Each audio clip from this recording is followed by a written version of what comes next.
And we're live. How's it going, Grimdark enjoyers? Might be up for a long stream today.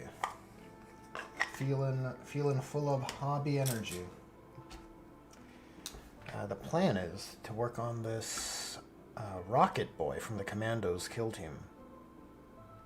But first, let me fix my OBS here and pull up my my reference. Let's get out of studio mode. How's it going, Francois? Captain Poseidon? I appreciate the greetings. The greetings to the stream. Okay, the Rokkit Boy. Yeah, that's what he's called, right? A Rokkit Boy. Fun fact, because this Commando's kill team is from the 2nd edition starter set, which was just left in a state of disrepair in the pile of shame, I lost the iron sights for this guy's rocket launcher.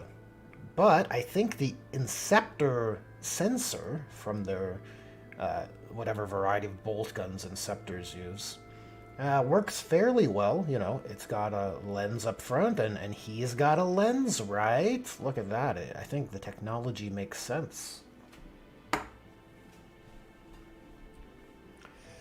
Captain Poseidon says, hey, what the 40k, I can only make it to these streams. I don't know what hour it is where you live, but it's 20:30. That's 10:30, right, p.m.?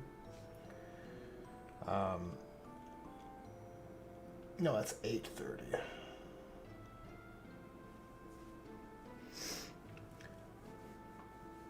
Francois says, woot, checker pattern rockets.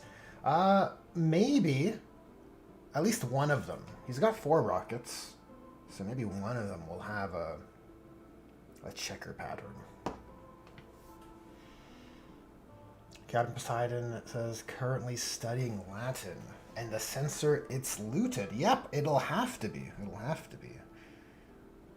Maybe we can paint the sensor red.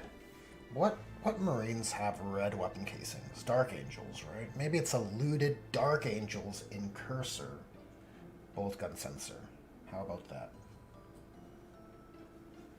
Totally realistic.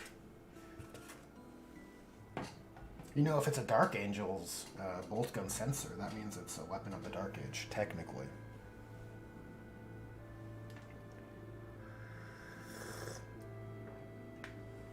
Yeah, Captain Poseidon says 8:30. Yep.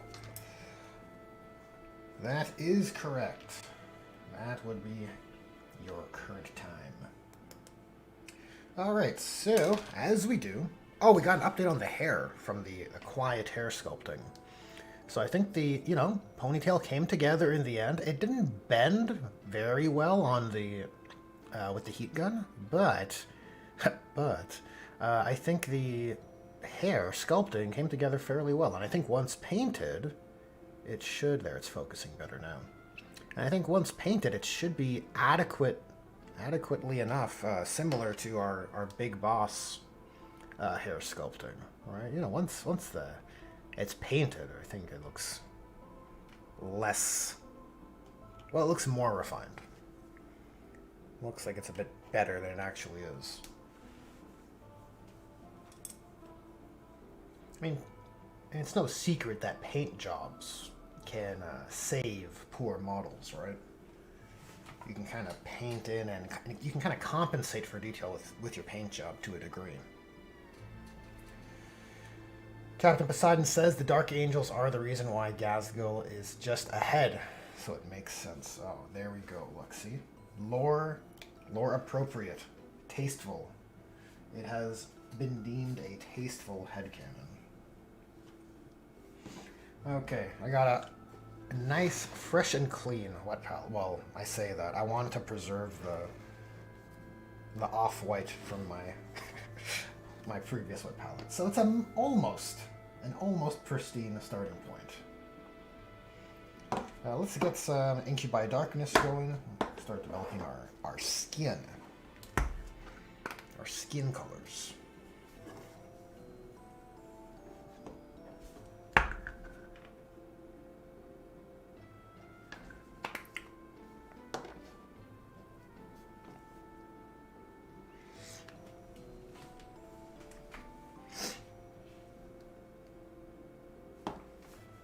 actually, because I haven't... like I said, these commandos have been in the pile of shame for a fair bit, so...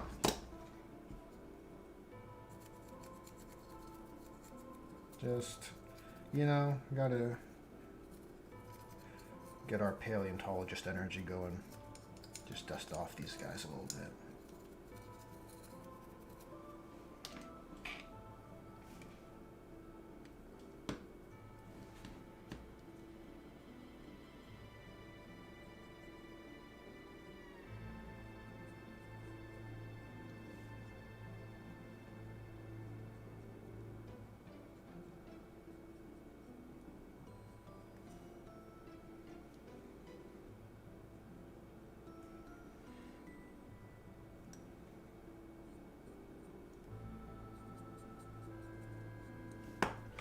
Captain Poseidon says, at what the 40k, you have a code for RTLW, right? I'm thinking of starting a Dark Angels.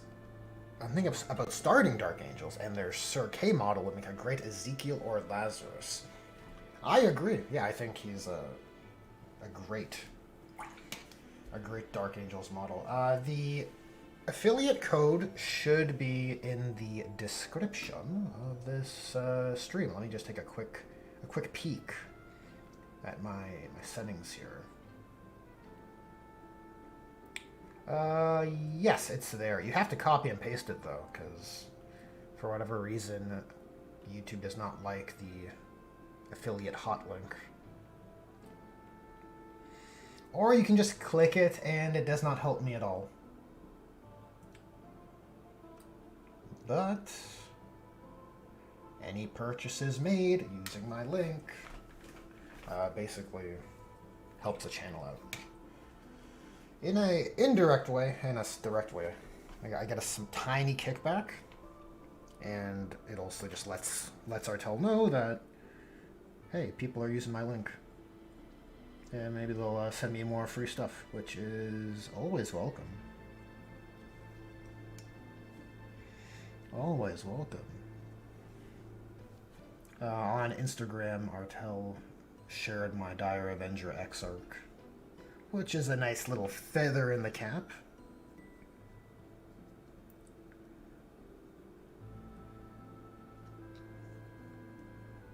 It's pretty cool.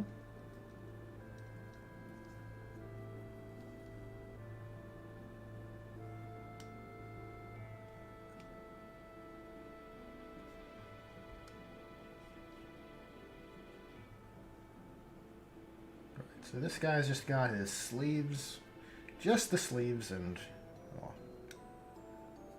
his neck. And what a neck he has. Very strong, very thick.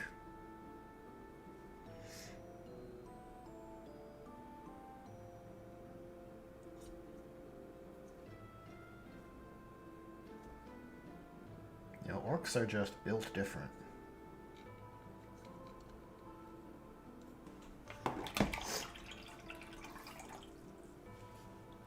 Captain Poseidon says, alright, good, because the baseline model is 20 euros, which is 15 euros cheaper than any regular characters that GW sells. Yeah, it's, GW's prices have escalated at a much faster rate than Artel's. At least on... Yeah, probably on the characters. I haven't done a price comparison on squads, actually. But on characters, that does feel to be the case.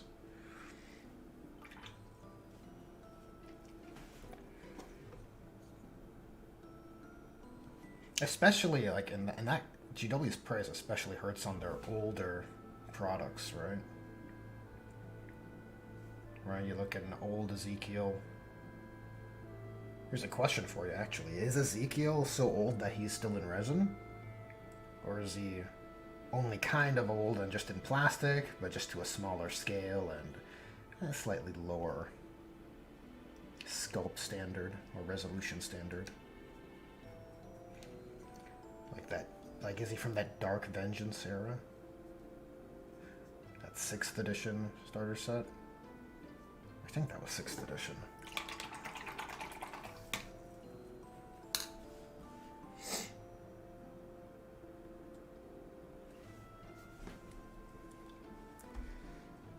see the Rocket Boy cables and the sample paint job. They paint hazard stripes on one of these, which I may consider doing. They do take more time, but I do like the level of interest it adds. And my color scheme does lack color relative to the sample art. I have the comms boy here, who's kind of done, except for his base. And I think the hazard stripe does add that level of interest. The hazard cables. He turned out alright. Oh, you know what we can do today also is add a bit more grit to this foot. Kind of create a better blend there, right? I'd like it to be natural, right? Because there's kind of like a hard transition between the Commando's the foothold here for this clump of dirt and then the very industrious base, very industrial base. Francois says, so old he's still metal, 2nd edition. Well, there it is. Yep. There it is. Yeah, I like Ezekiel much more than Asmodai, personally.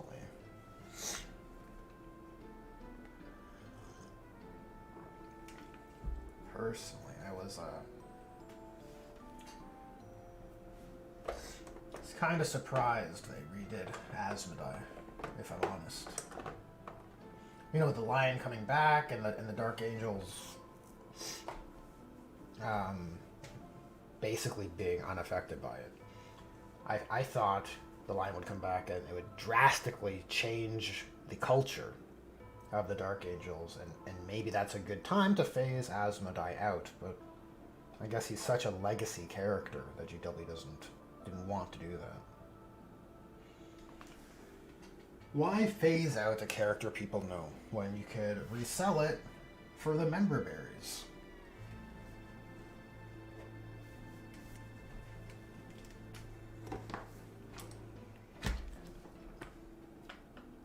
We're going to layer in some Sons of Horus. Green to that Incubi Darkness. Look at that. What a good efficiency use of paint. We've basically wasted none.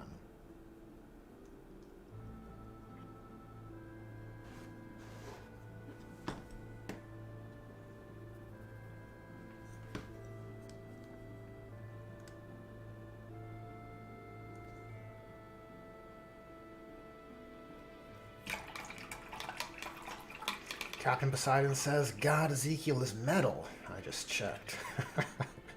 Why not give one of the most heroic Space Marines a new model? Ezekiel saved the unborn child of a pregnant Imperial Guard soldier. Hey, that's a pretty cool feat. Francois says, I say get a 3rd edition box of ICC. Yeah, Kitbash, Ezekiel, Judicia, or any other HQ you would want. Captain Poseidon says, I'm glad they didn't phase out Asmodai. The new model was sick. Also, we got a new TTS meme out of him. Is that right? I thought TTS stopped.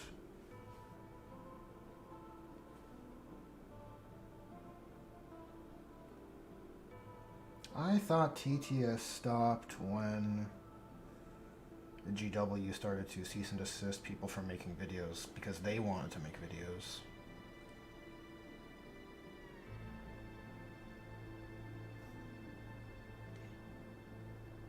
Or was that just a temporary thing, as an act of, as sort of like a protest, right?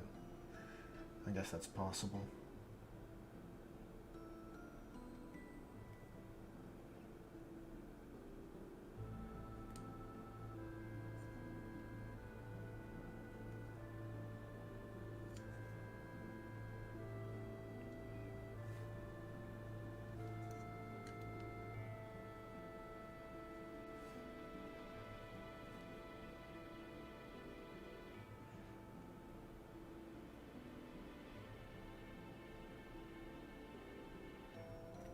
Hold on, is this a glove? No, it's a wrist. It's a cuff. It's just a wrist accessory. Good.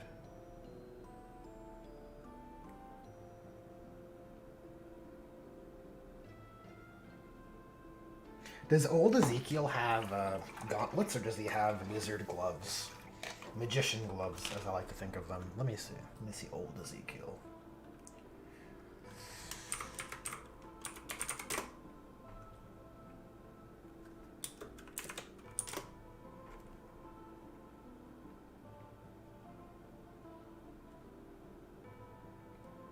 Oh, look at that. He's got his gauntlets. Beautiful. Beautiful.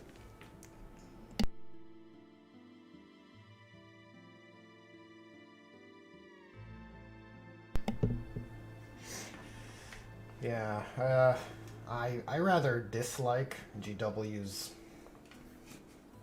love and fascination for giving psychers gloves over their armored gauntlets.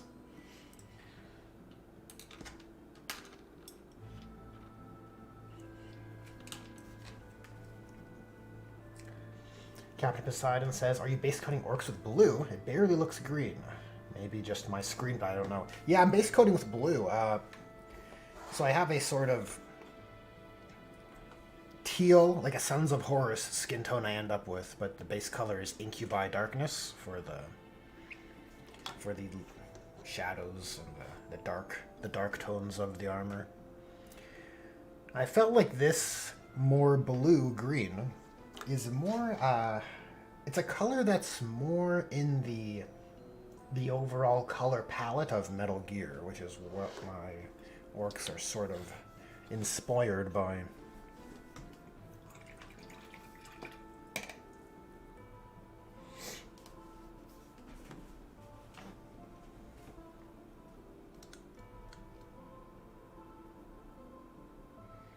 Oh yes, okay, so TTS did stop, but the memes carry on, of course. Makes sense.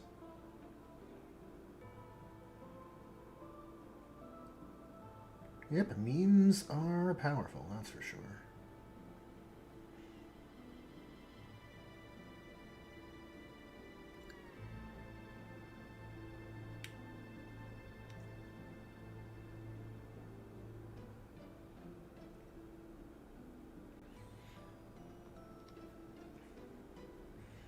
Yeah, my Dark Angels buddy would talk to me here and there about Dark Angels lore when we would have hobby calls. And he would tell me, he would regale me of stories of Asmodai and his weird behaviors. Not weird, but over the top, right? He's a guy full of energy, very passionate.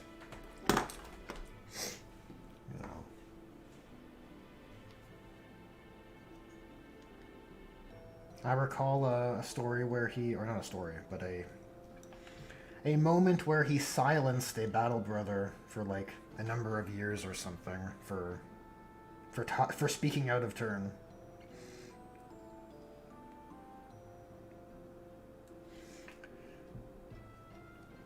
Something in that area of behavior. I can't even recall the details. It's been so long since I heard that story.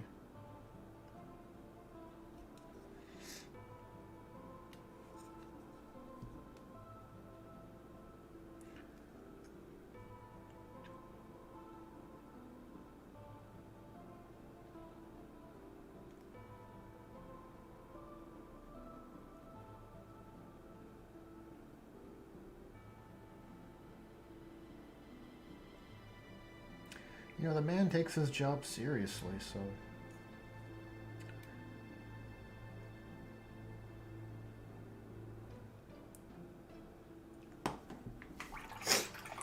Matt Gaming, hello, welcome.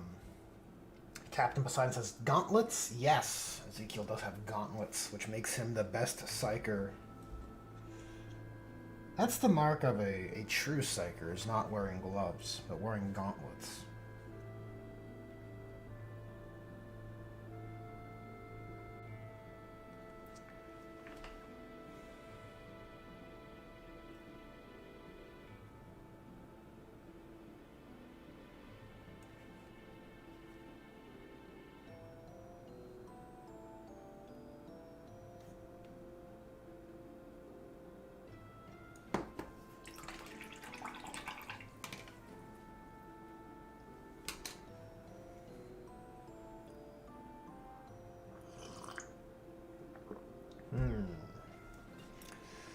That is good bean juice.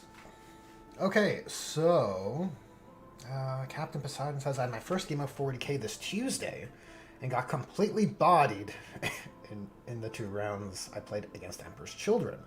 Lost my Rhino and 4 rubrics to his Demon Prince in 1 turn, and his snipers incinerated the rubrics. Interesting. His snipers incinerated rubrics. Emperor's Children have snipers. What unit would that be? Like Havocs? Havoc? Like a Devastator squad or Havocs? I don't know. I need more context, Captain Poseidon. Your story's not adding up. Matt Gaming says my friend wanted the Dark Angels Battle Force box. First 30 seconds and everything was out of stock. Indeed it was. Yeah, big sad, and I'm not surprised. UW is notorious at this point for not producing enough to meet demands. I think their CEO had said on an interview, right? You know, I'm just repeating what I've heard, but I believe that's their business model, right? Produce just enough to remain out of stock, and price product in such a way that you're going to make a profit for selling all of that, and then you don't have to deal with constantly keeping your inventory able to meet your customers' desires, right? Because that's just how we do business. That's just how we roll at Games Workshop. We just want to be out of stock.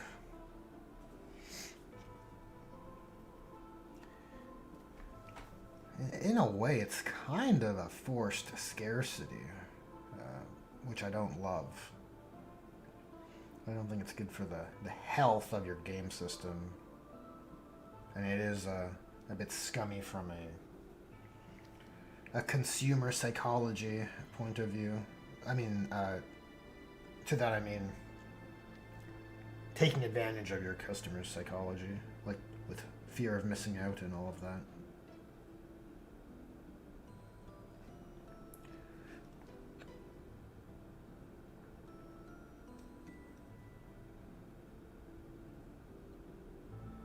Yeah, the Dark Angels Battle Box was the one with the lion and a bunch of Inner Circle companions, right? It did seem like a cool box.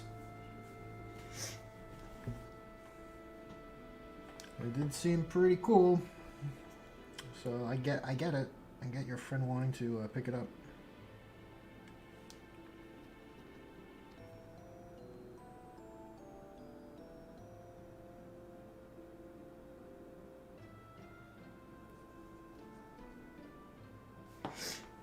Let's get some more Sons of Horus green and mix in some Algren camo for our final skin tones, the brightest spots.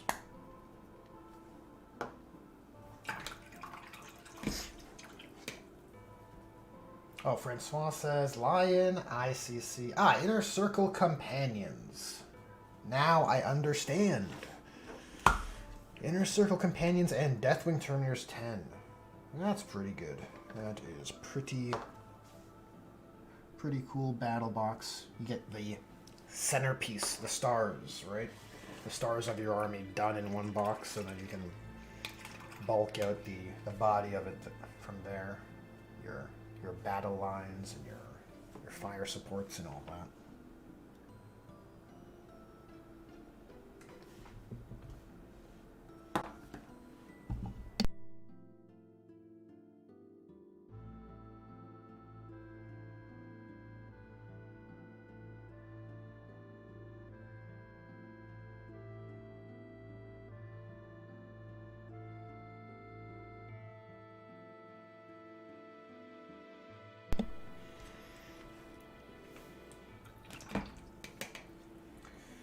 Captain Poseidon says right next to it, they left the Rhino turn 1 and the shooting killed the Rhino because I made awful saving throws. Rubrics died to melee. I see.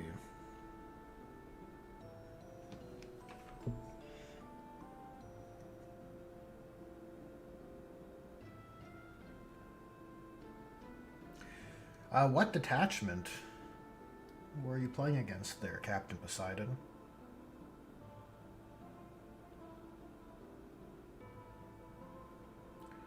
Yeah, because from what I recall, the Emperor's Children index that GW released was just definitions around your army as Emperor's Children if you use Lucius the Eternal. That's the extent of it, right? So really, you're just using whatever detachment that you want.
Regular Chaos Space Marines with the Dark Pax rule. We both ignored the index because frankly it's awful and deserves to be ignored.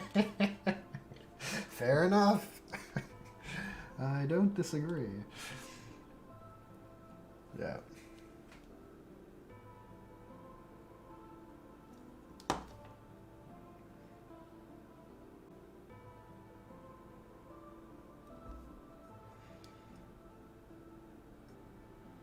Look, first game of 40k playing with Thousand Suns, I think, is a little bit of a hard mode type situation for you. So I think even if you got Raffle Stomped, you gave it probably a good effort, right? You can take some solace, I mean, in the fact you're playing a tougher to wield faction, in my opinion. I just think there's a higher, maybe a skill floor, but certainly a memory bandwidth when playing Thousand Suns that's required. You have 2 layers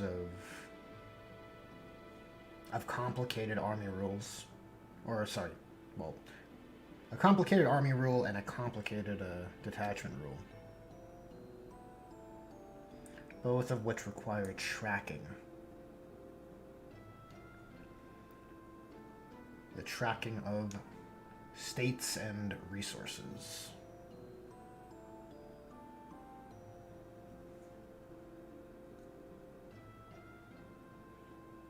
Wait, is this gloved? Is this a gloved hand? Yeah, this is. Okay. Well, maybe we screwed that up a little bit. Oh no, it's not. That's just the seam of the model. I wonder if I should have glued that more heavily. Try and hide away that seam.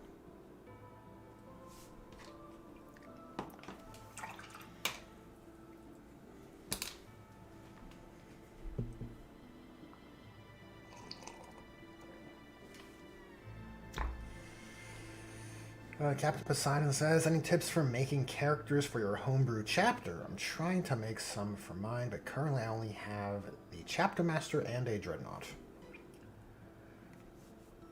I sort of just looked at all of the positions of command, right? And that's kind of how, I mean, for the most part, that's what GW does, right? You don't get random character intercessors, really, right? You'll get a, like how you started,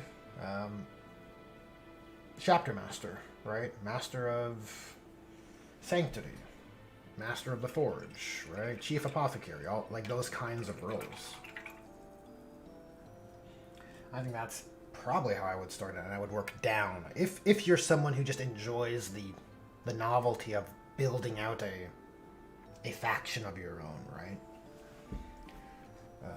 building out the figures, the key figures of the chapter's command structure. I find it to be very fun. A fun exercise that really only this hobby kind of... Well, not only this hobby, but it's something that this hobby accommodates fairly well. Not in rules, though. Not in the rules this edition. But on the hobby front, you're still able to. Custom Dreadnought is badass. That's something I have not really done. Like, I made a converted Brayarth a while ago, and I've since sort of dismantled it because I think I'd rather have my own custom Dreadnought, where maybe, like, the way I would rationalize it would be the Firekeepers sort of follow in the steps of the Salamanders with trying to make their own Iron Dragon chassis, like a special, a real artisanally forged Dreadnought sarcophagus. Of course, it would be worse than Brayarth, right? You have to respect the first founding.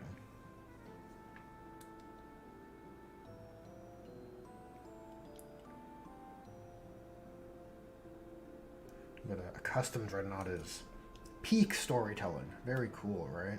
And then you can look at Karab Cullen for kind of inspiration. And there's some others in the Horse Heresy, some other character dreads. I guess Space Wolves too. Well, they have Bjorn and the Murder Fang guy.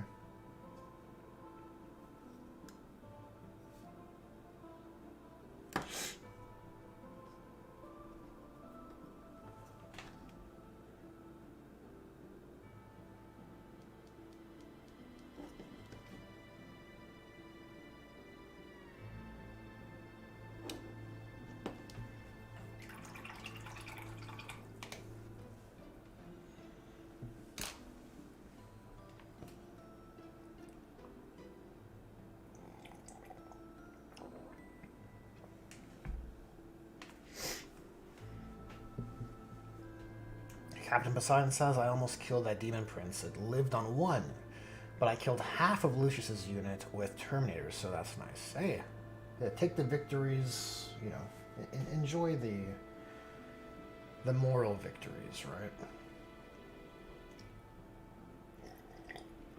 Francois says, don't. Just make regular HQs and give them a name and a fluffy story. Custom rules are cringe in a grimdark universe that has a 400-page rule book. I don't know, Francois. I think people enjoy their wargaming, their Warhammer the way they do. If you're in a community that likes doing narrative, fluffy, homebrew stuff, playing within the sandbox that the tabletop wargaming can facilitate, why not?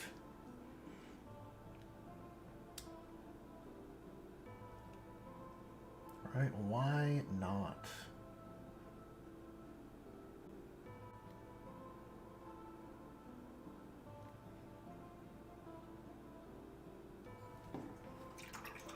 Especially when GW's rules are so rigid. Like even something like, oh, you know, I'd like to have my my chapter master, my Captain Terminator armor, have a Thunderhammer Storm Shield. That'd be pretty cool.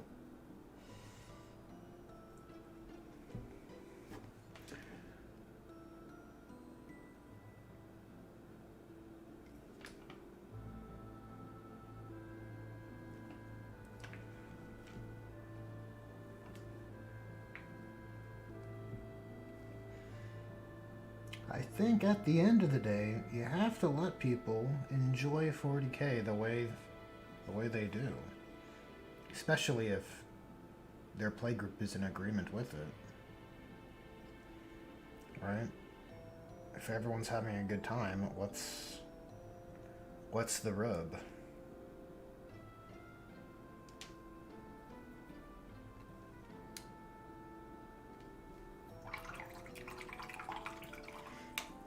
So I think I'm just going to do one final pass on the skin with a bit more Ogren camo. Just to kind of bump up key spots, like maybe Knuckles. Knuckles.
You should probably check for holes in pants. That happens sometimes. You get...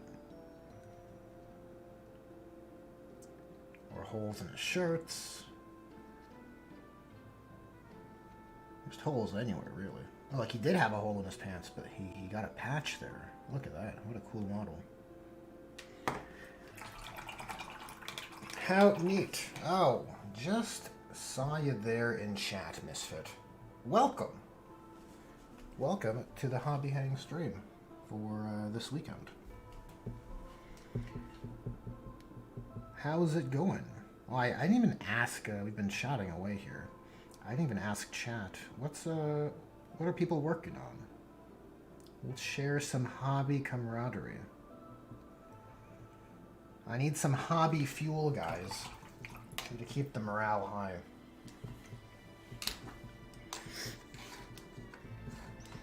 All right, next. I guess we're doing. Let's do some metal colors.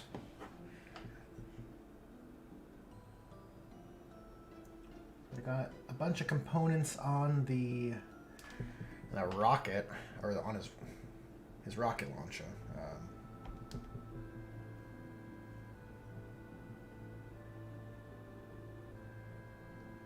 And some buckles on his belts. What else? Backpack accessories.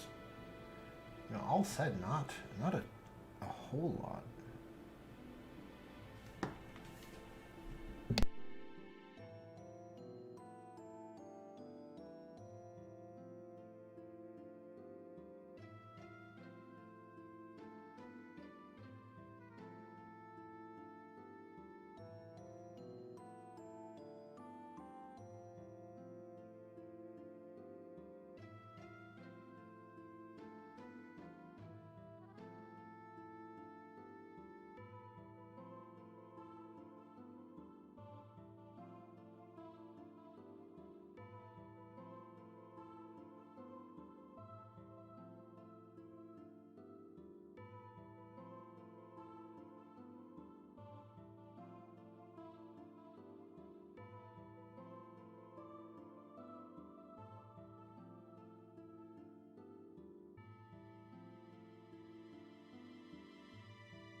Yes, Dark Eldar and Eldar.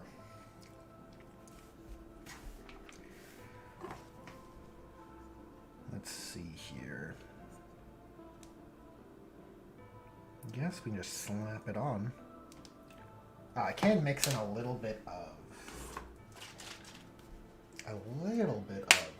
black paint, just to darken this very shiny metal.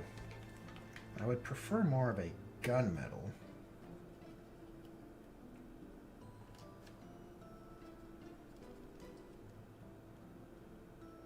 So I think adding a bit of black paint to the mix doesn't hurt. And then throw on a wash, and then we should be good to go. Okay, so the rockets are going to be painted, of course, right? Orcs paint the rockets. I think one will be checkered. Probably not all.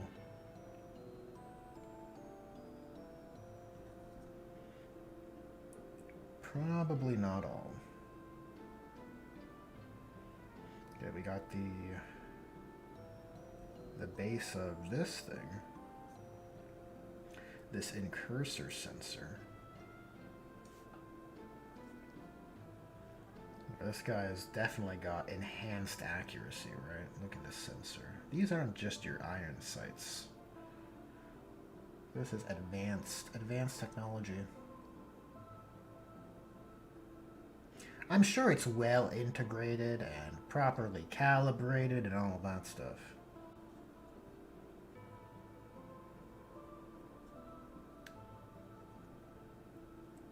Surely it's not just slapped on.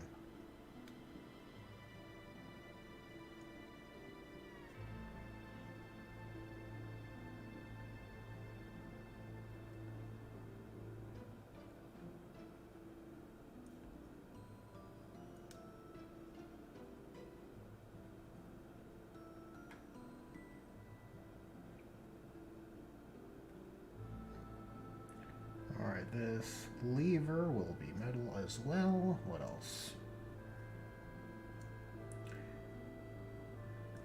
This extra bit of material here. I think the box will be red, kind of like a Shock Attack Boys power pack here. Not Shock Attack Boy. What is he called? He's a comms boy. That's what he is. He's got a zap gun.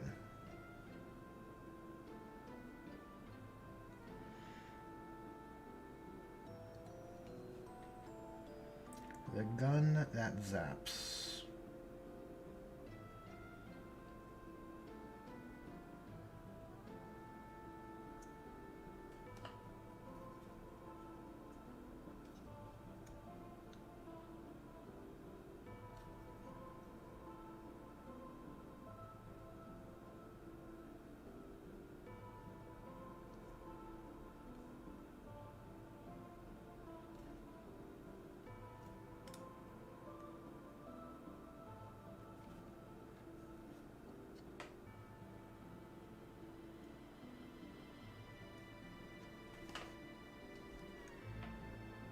Knife blade, obviously. Obviously gonna have to make that metal.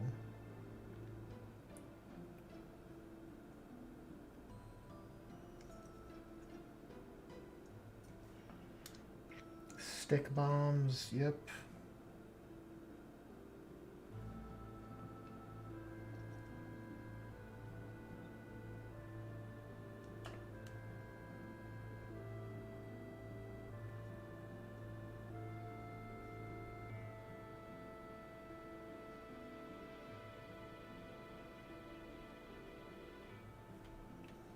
I think that should be everything.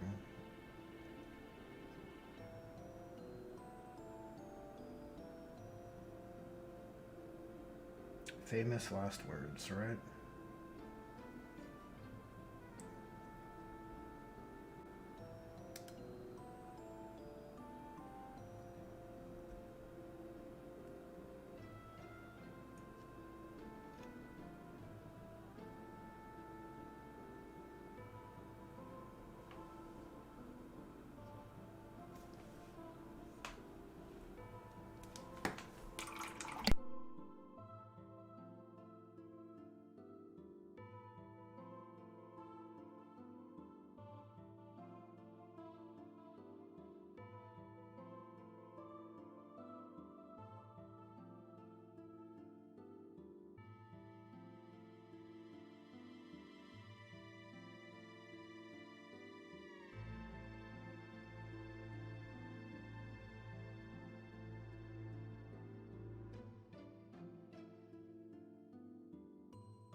Captain Poseidon says you're painting sneaky Metal Gear orcs, but they can't sneak unless they're purple.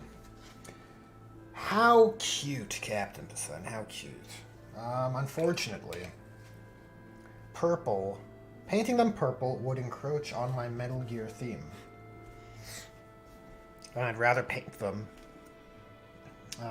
you know, similar to the Metal Gear sneaking suit kind of aesthetic, with grays and blacks and yellow accents here and there. It works particularly well on this model here, because he's got those thigh bands and bands on his upper arms as well. So it is very similar to the Ground Zeroes style sneaking suit, which I just adore from a design, like separate from 40K.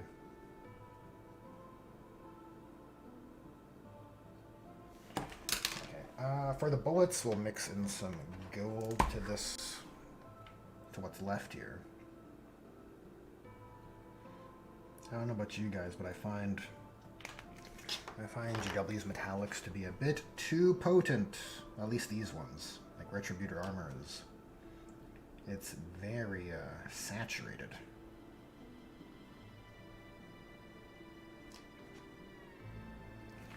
And I find mixing it in with a bit of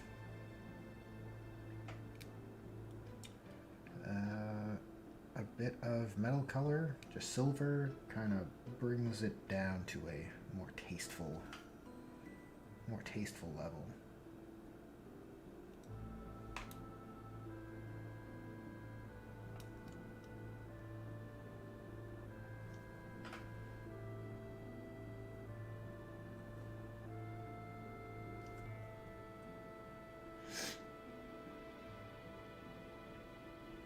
Actually, you know what? I actually think I want that stick bomb, the bomb of the stick bomb, to be red.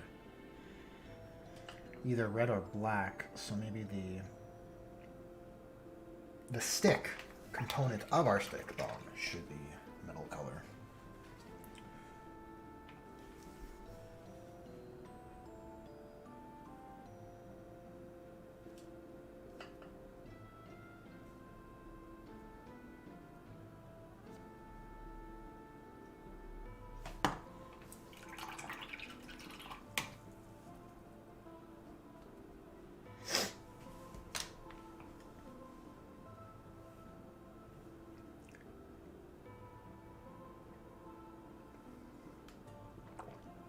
Captain Poseidon says YouTube international comments being weird again. I see my comment before Francois' comment with the Hellions and Venom.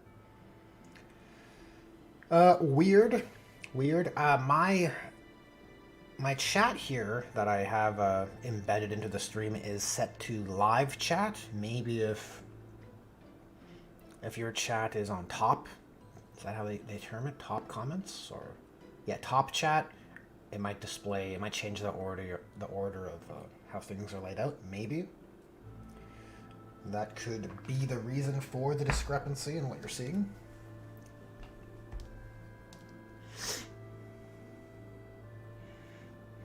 Francois says Agrax on gold equals winning. Yep, I don't hate that look.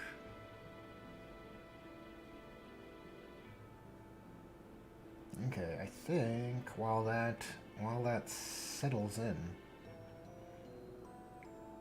we can probably, you know what, let's just put some metal color on this connection point here.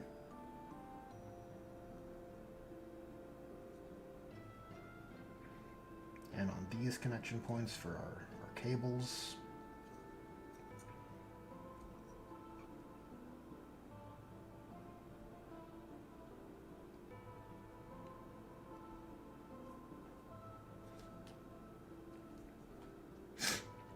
And well, why not? Why not just do all the little belt loops?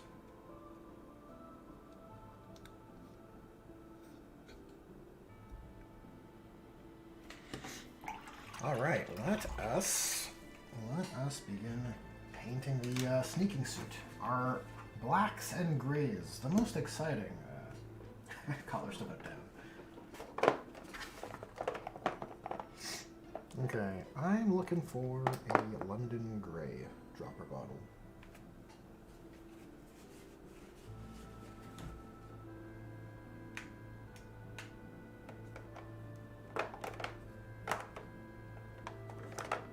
There we go.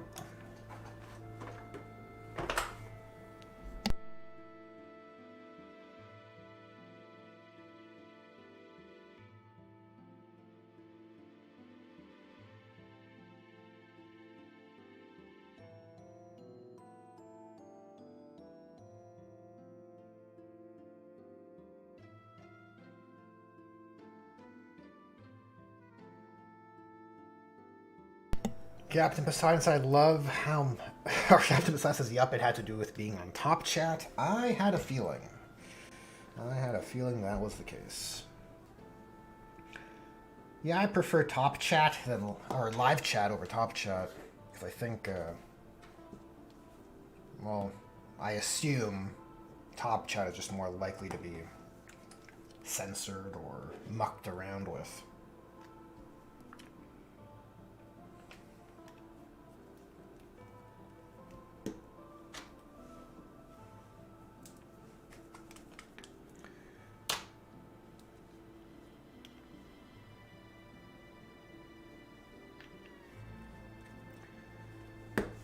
Captain or Francois says, I hate how big poop equals starving 5 minutes later. Crazy how the body works, eh?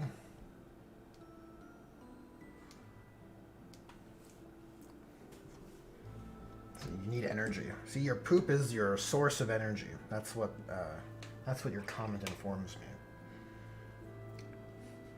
me. Your poop is your power. You want to hold on to it. Actually, don't do that. That's probably really bad for you. Definitely get rid of it. Get it out of here. It is waste.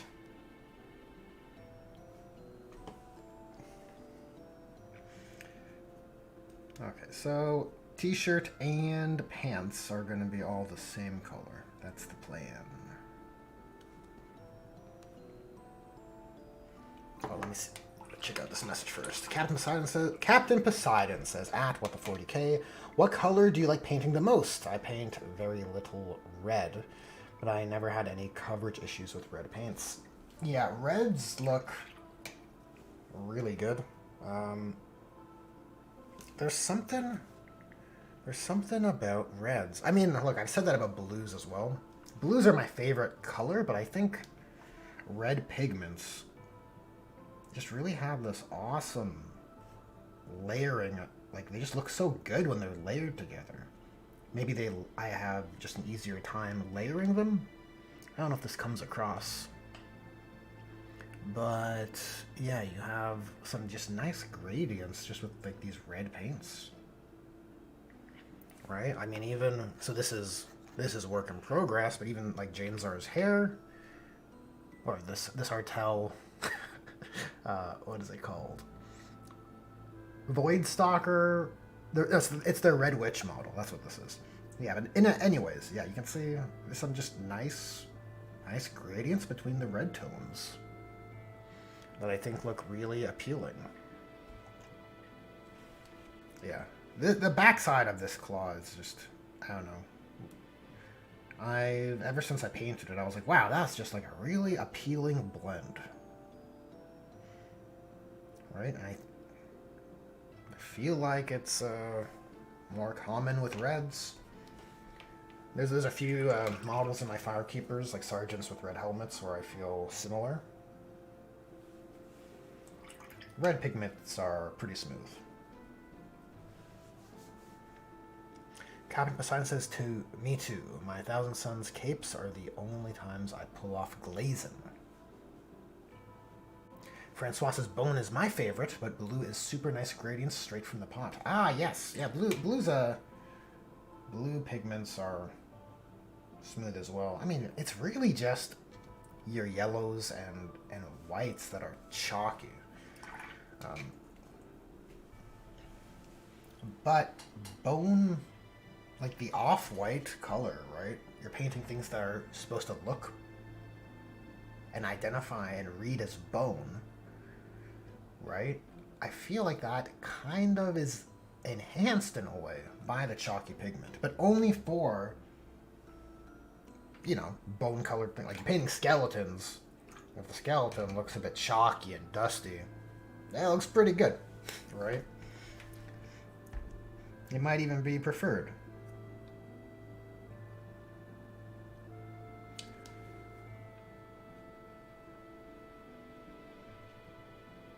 Yeah, blue blends pretty well. I think to Francois's point, when I painted Sultan's Gravis Captain, there were some nice blue blends there for sure. But also, a really nice blended cape, which was red. But yeah, that's probably my best experience blending blue. It's kind of easier on power armor. It's such a open surface compared to something like a Dire Avenger, right? Just thinking out loud, folks.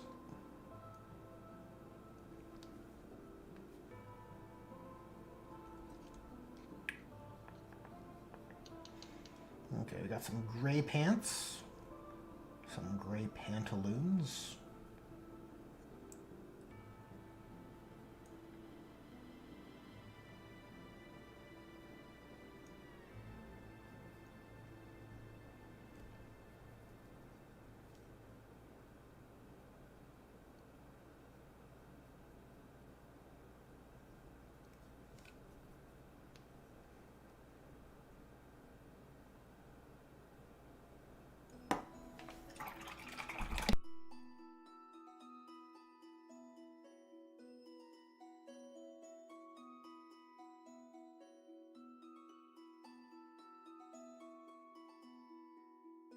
Captain Poseidon says, I like bone too, but the bone paint I have has a tendency of not falling into the recesses even after I push it in, and the eye sockets on the skulls end up looking bad sometimes. And Captain Poseidon says, I love that collab with Sultan Games. He has Sultan in the name, and I'm Turkish, so he got me subscribed the moment I saw his channel name. Nice.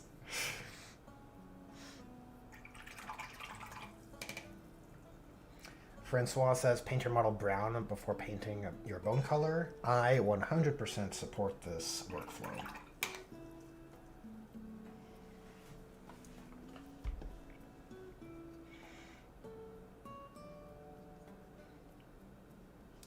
And I like to follow it with a brown wash. And then you got a pretty good looking bone color, honestly. Pretty good looking skulls, you know, on the battlefield or wherever you're putting them.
Okay, and I just gotta hit the center of his chest here.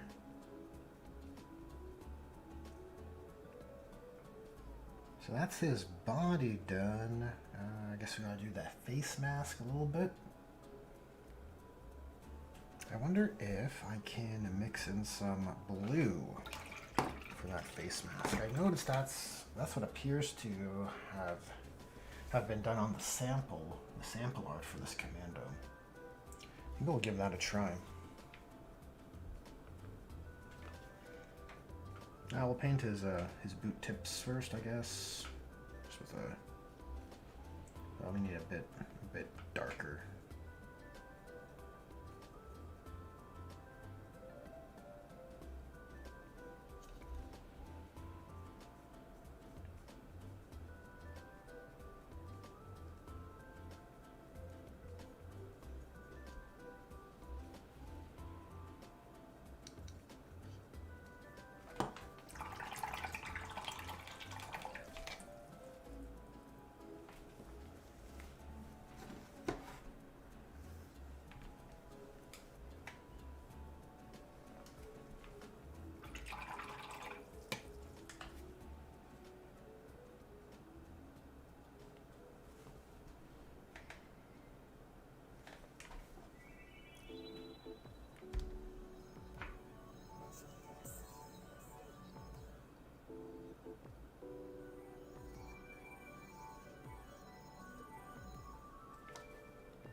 Okay, before I tint this blue, let's use what we have here just to do a little bit of pre-shading before I put the wash all over this guy.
Francois says, and yeah, as what the 40k said, a dip in Agrax, then a dry brush with bone again.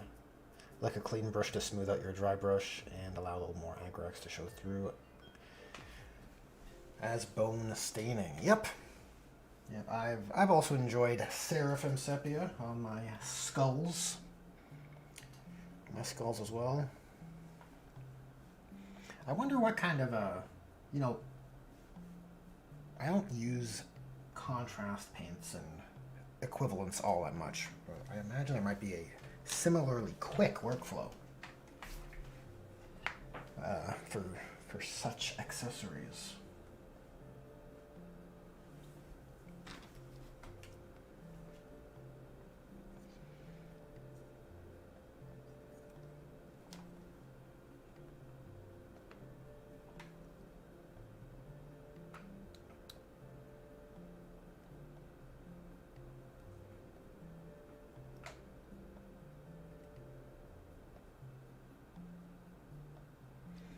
Let's do this little tactical bundle in gray as well.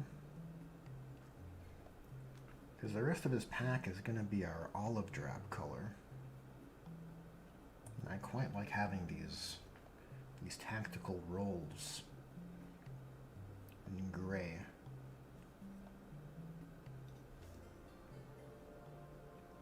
It's a tactical blanket.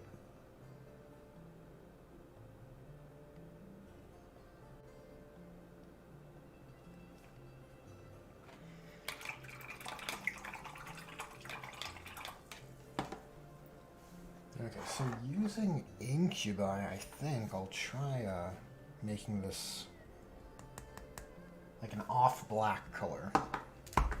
We'll mix some Incubi with just some black paint. See where that gets gets us. Bit of an experiment.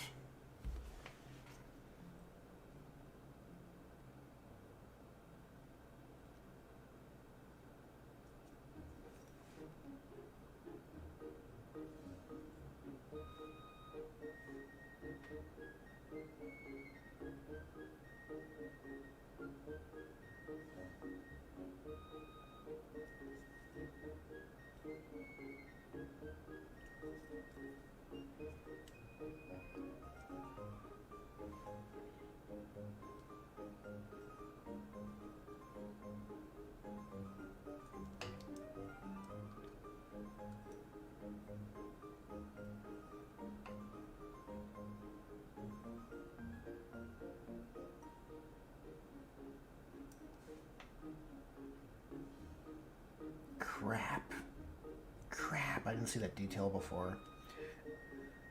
That should be metal.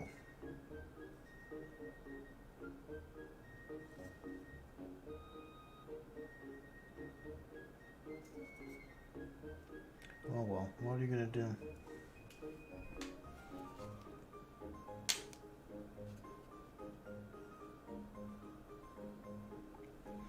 What are you gonna do about it?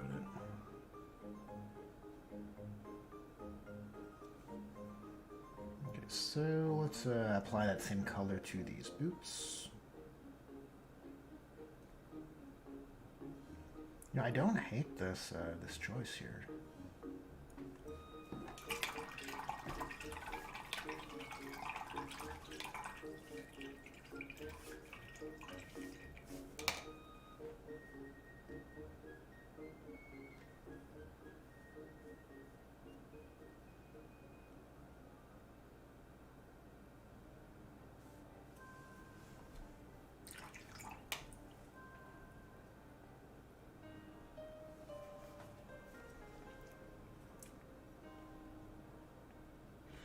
Interesting, Captain Poseidon. A video on why the Black Templar, or not the Black Templar, the Iron Hands don't get any love.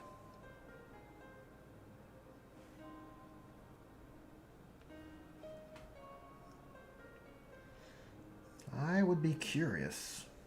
I would be curious to get an answer to that question.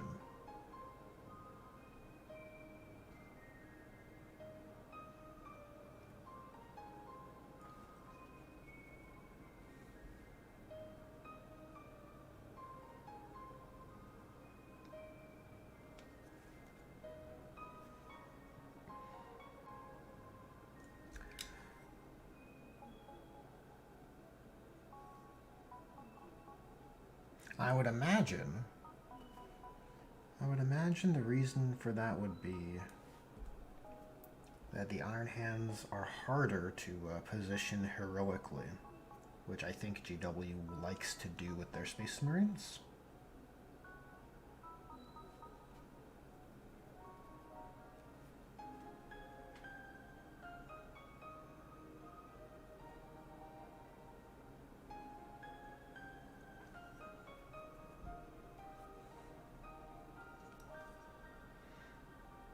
I guess it really depends on what the metric is here, right?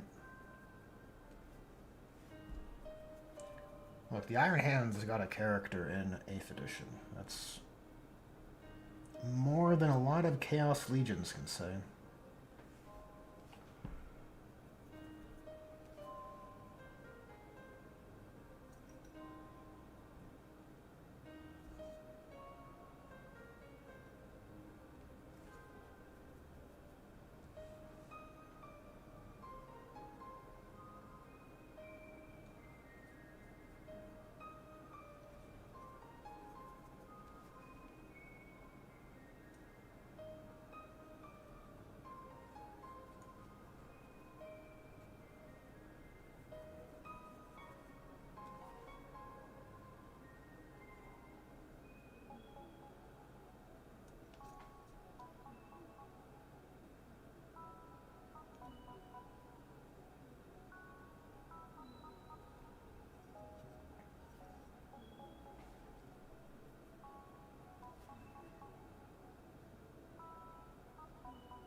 Okay, let's get some pure Incubi Darkness and just add a few lines on those folds on the boots, or any areas that, any lips, any areas that would catch light.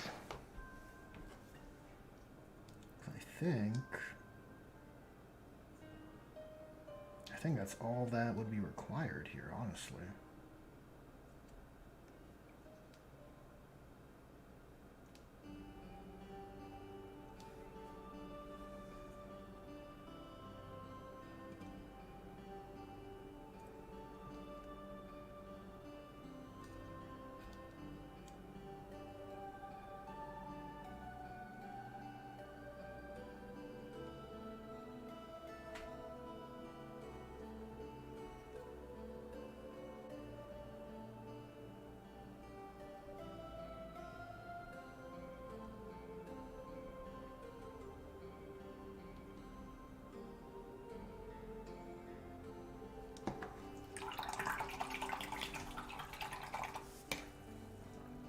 Flight of Icarus, welcome. Welcome. Flight of Icarus says, I believe the Iron Hands were probably more popular before the AdMech was on the tabletop, but now anyone who really wants these cybernetic augmentations and affinity for machines just plays AdMech. That is a pretty good point. Pretty good point. Oh, I loved that comment, Flight of Icarus, that you left on the grab video. I totally agree. Unless I'm misremembering, but I think that was you who left it.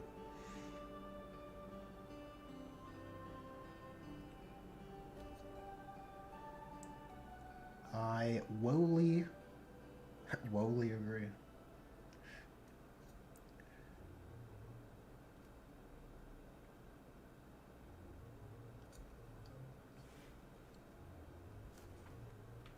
We'll add a little bit of Incubi on the top of his head here.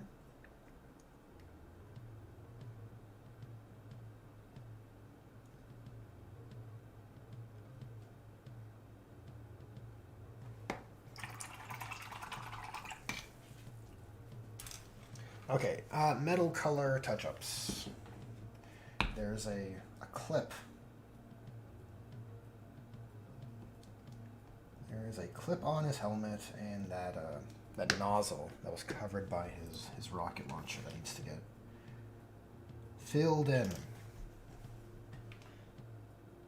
Right, I think this clip here would look best if it was metal.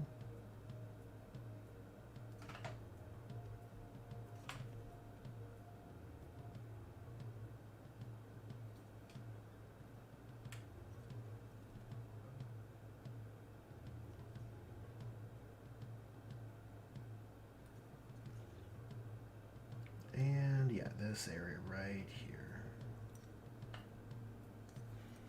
Yeah, much better. Gotta break up those materials, right? Grab that Incubi and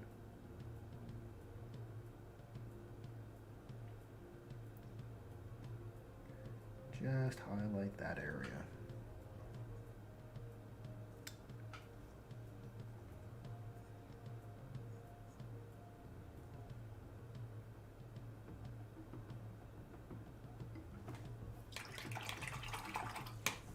Cool.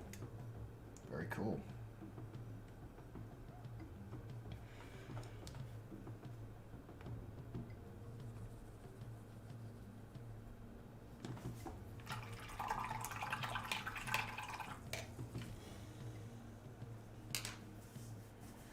Francois says, I ordered a tripod thing for my phone to start doing some shorts. Now I just gotta figure out how I'm gonna upload from the phone. Oh, you can upload shorts from your phone using the YouTube app. That is definitely a thing.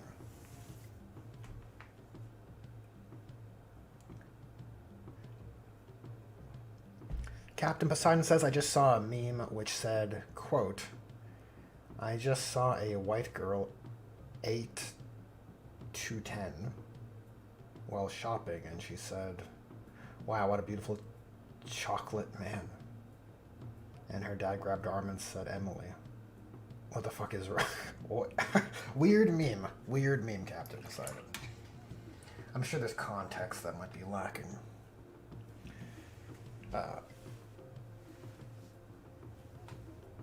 What are grav guns even? Grav guns are graviton.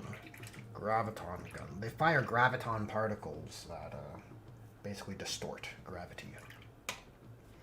And crush their enemies, crush their targets. That is the abridged version. There we go, Francois comes in with a better clarification. They create a weak, temporary black hole that increases gravity that crushes things. The more dense a target, the more mass to be affected. The more damage done.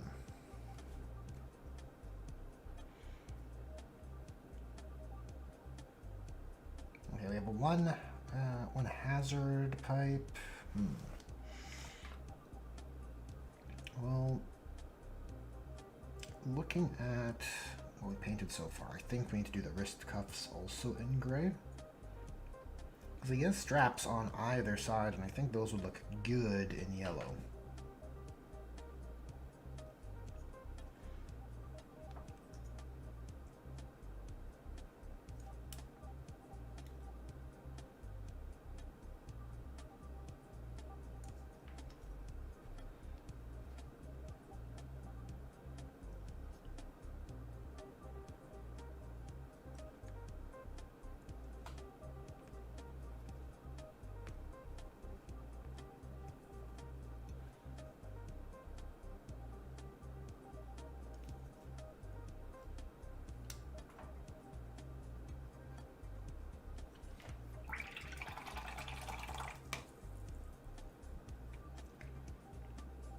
Seems like our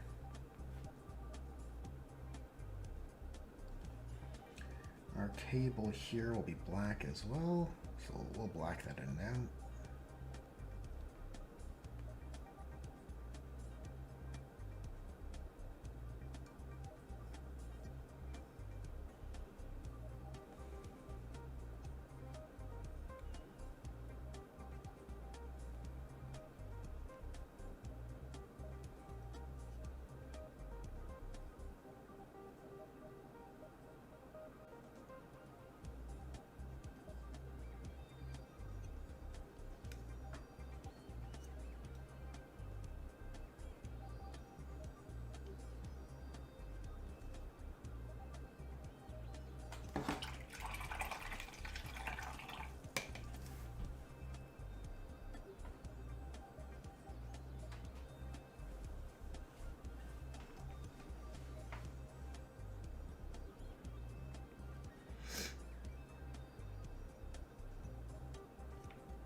Okay, let's do these patches next.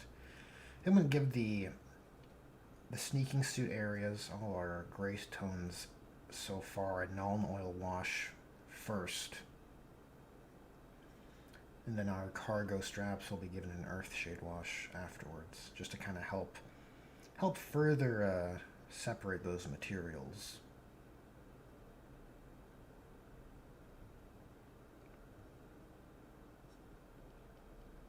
Yep, I think that is the plan.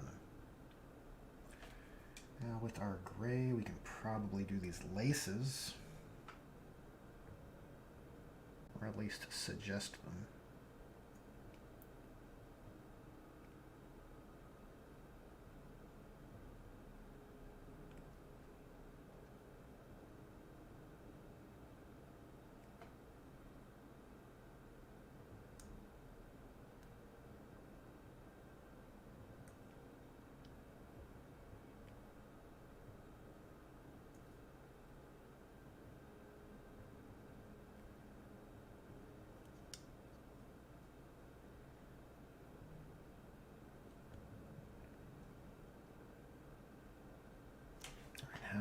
get in here.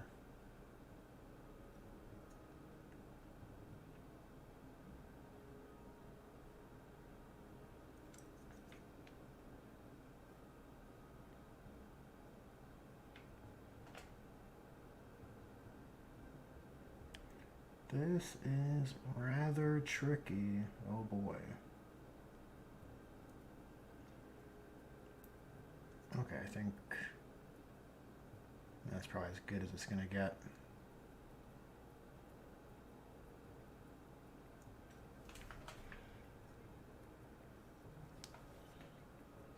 Pouches. Oh, not pouches, patches. I want a red patch here, maybe a gray on this side. I can probably put a gray here as well.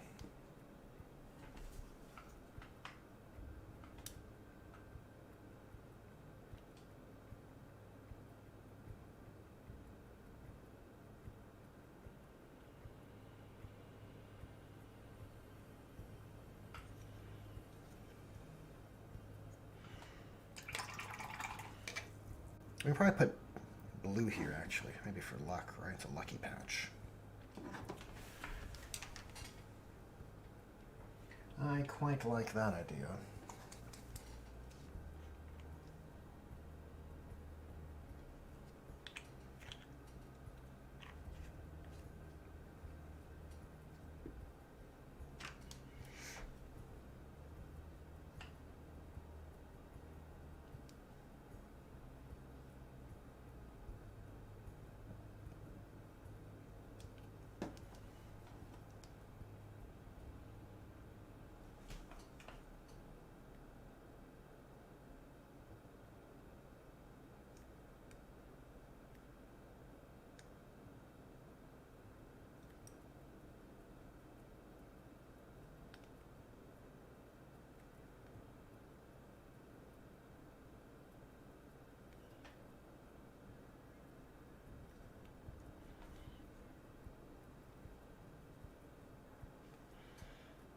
We can mute this a little bit with some gray here.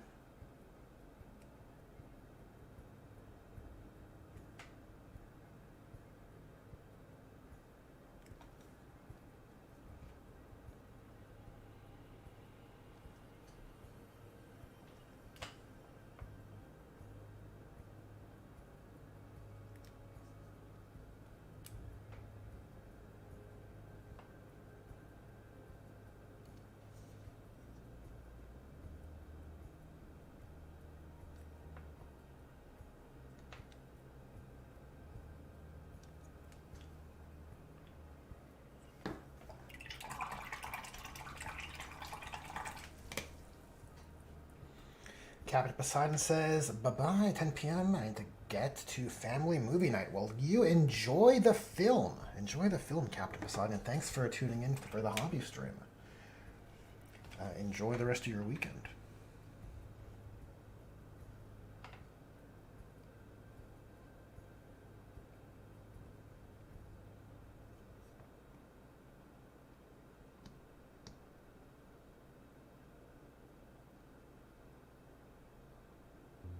Okay. Yeah, I think from here we are ready. Ready for that Nuln oil wash.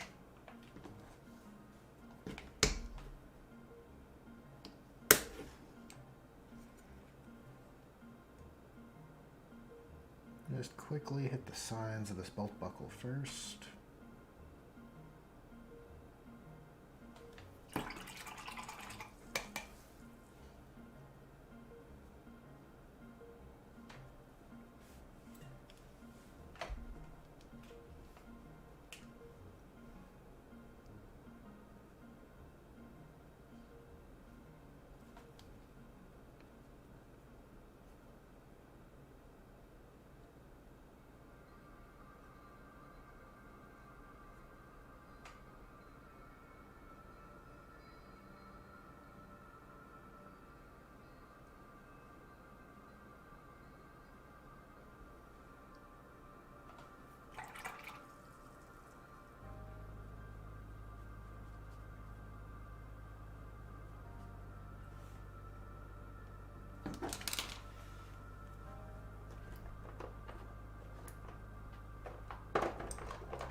Alright, now onto its lower body.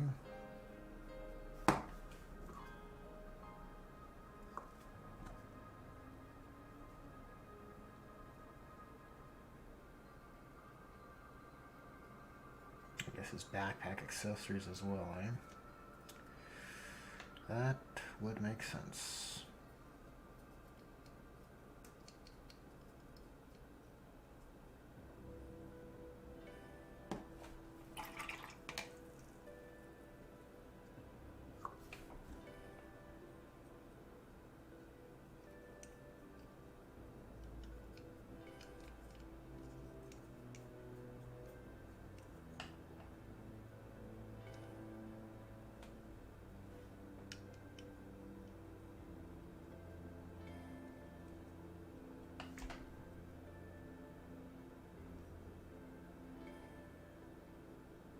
I'm not noticing any spots of heavy pooling.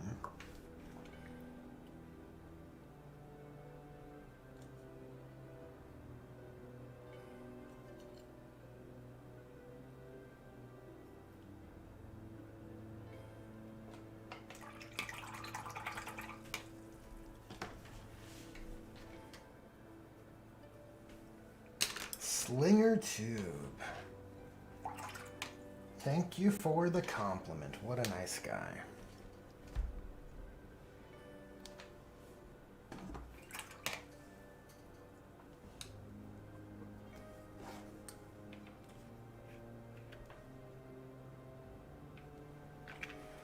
Okay, while that wash is drying, I'm gonna begin the white components with a bit of dark sea gray from Vallejo.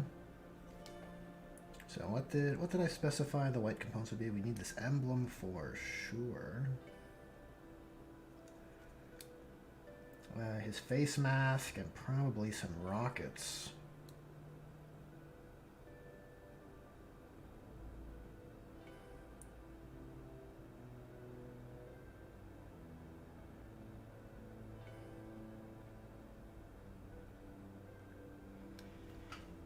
It's looking more interesting already.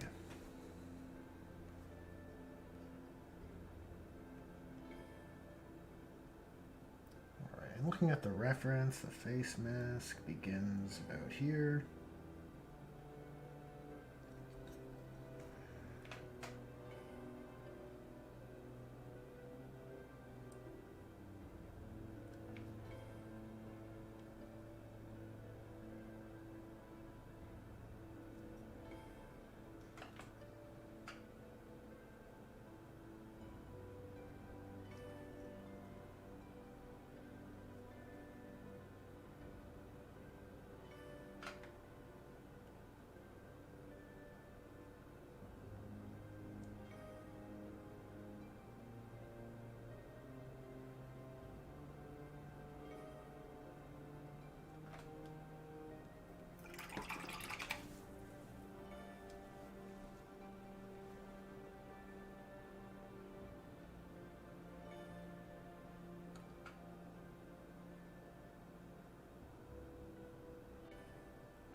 This guy definitely has some Army of Two energy.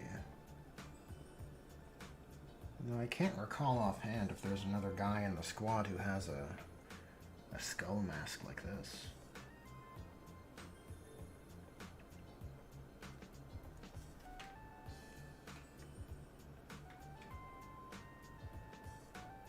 No, you know what, we'll leave the bottom jaw red, or the fang pieces. I think that'll look better.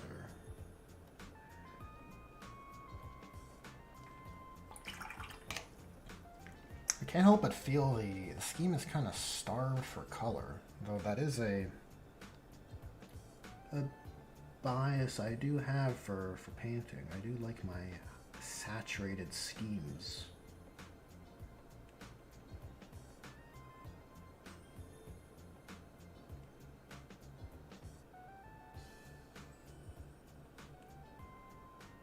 I'll pick out the patch.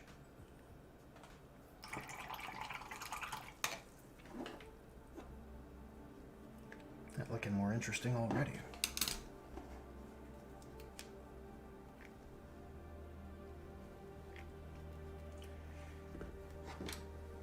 Next we're going to add some off-white. Well, really, we're going to add some dark sea gray to off-white.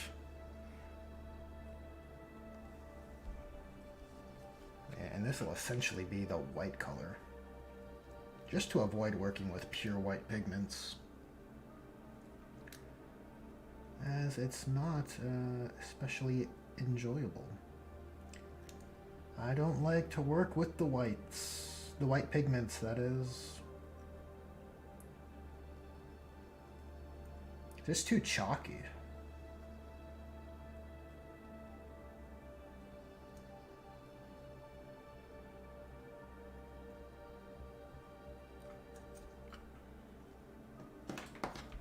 And that essentially reads like white, you know, almost.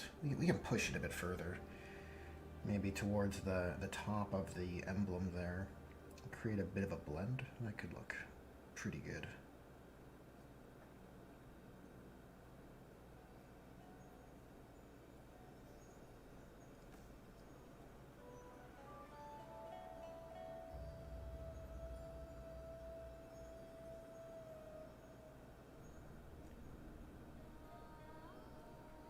Uh-oh.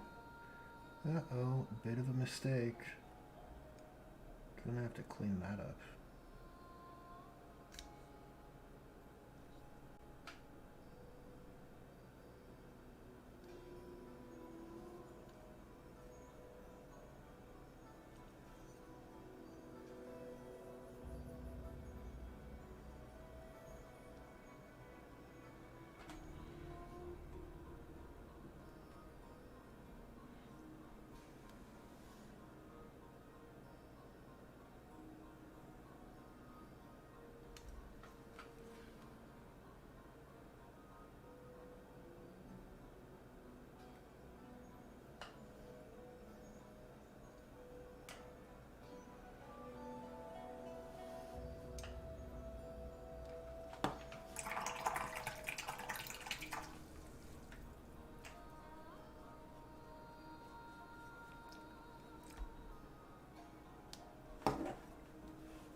So now that the null and oil wash is dried, I can go back in with my super bright metal color.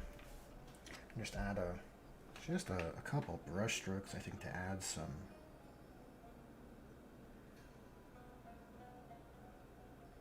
texture, right? To create the illusion.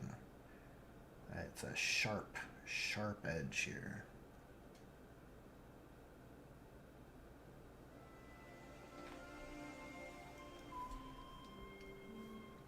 I think that plays off the lighting nicely. It is a very crude knife. Well, since we have the color out, we could do a bit of an edge highlight as well.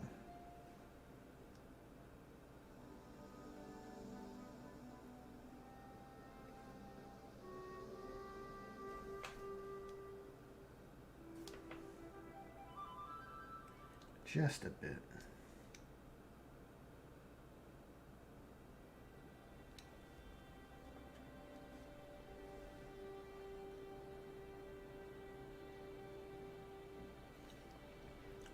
Any other areas? I want to add some metal texture. Oh, I guess this area, that's for sure.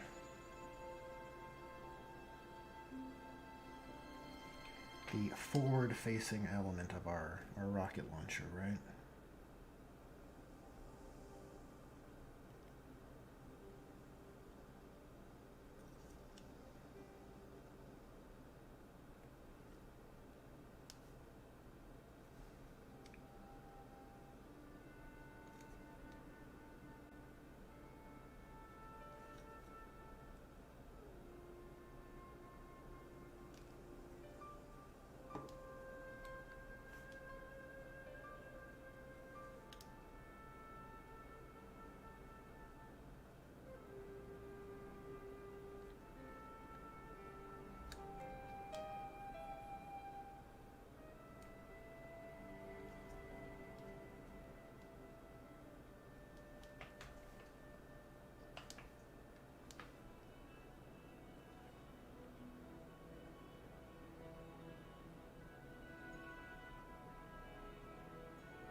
Okay, I guess. What's next?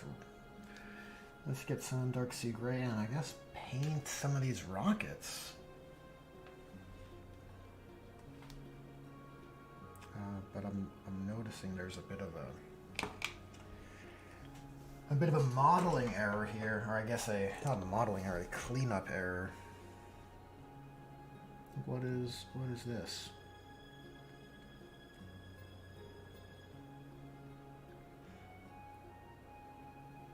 Just a bit of built-up plastic from scraping away mold lines.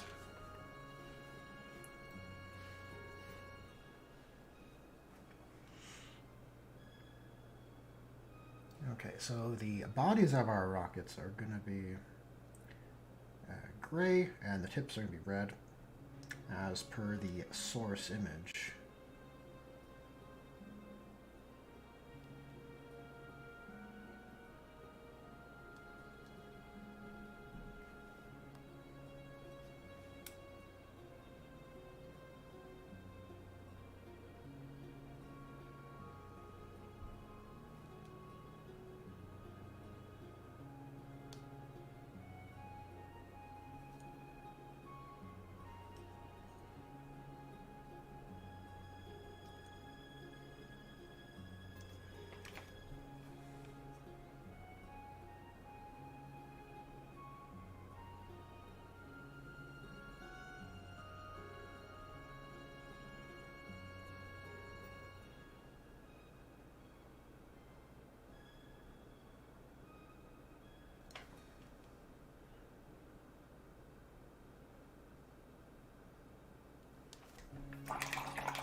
Okay, let's do the same again on these backup rockets. I guess this guy can only shoot 4 times. But I mean, surely 4 rockets is enough to kill anything.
Francois says that's an Orky backpack. He just believes there's more rockets in there, so there are more rockets in there. Ah, yes, the bag of infinite ammo. Definitely sounds like an Orky technology. That's for sure.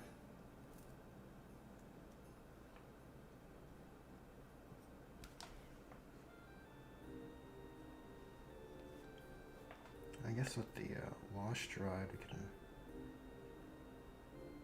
highlight this tactical cloth here. The tactical bundle.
Now, I think technically this backpack isn't the one this boy is supposed to have equipped.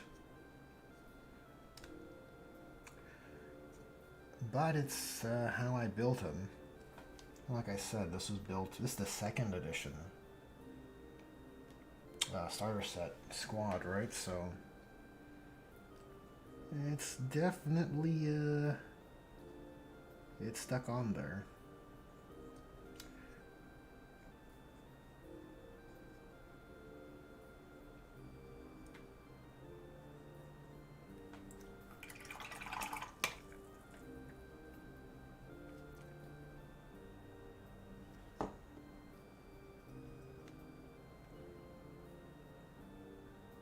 You know what?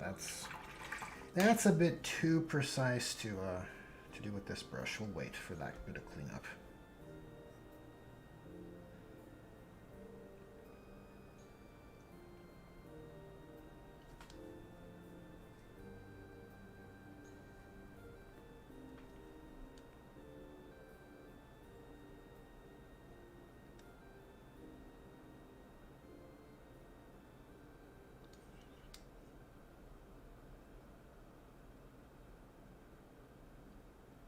So we'll just add a bit of off-white mixed with a dark sea gray to sort of top shade the areas of the rockets which would receive light. So just on the top half, adding a little bit of, I guess you could call it feathering, or really it's just a messy bit of layering. Okay, so we have checkers on one rocket. There's gonna be a top one.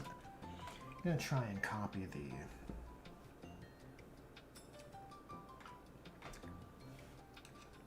source art. Not the most creative, but it's a fun challenge.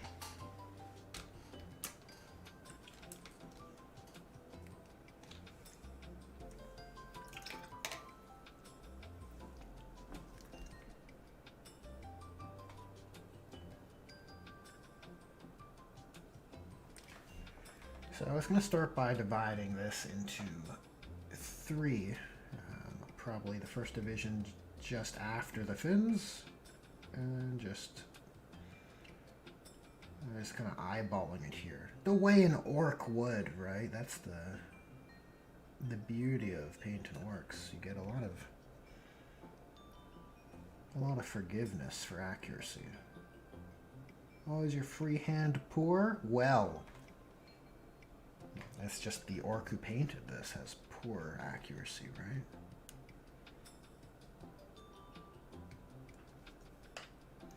It's not machine perfect, no big deal.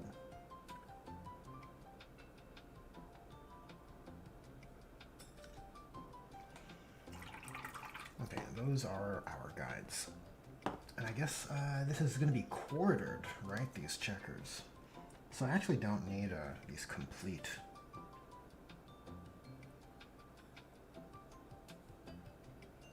round divisions, but we'll be doing some cleanup anyways, right?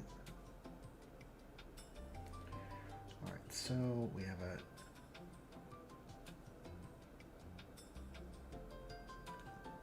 so this is going to be filled in, this is going to be filled in, and this side is also going to be filled in.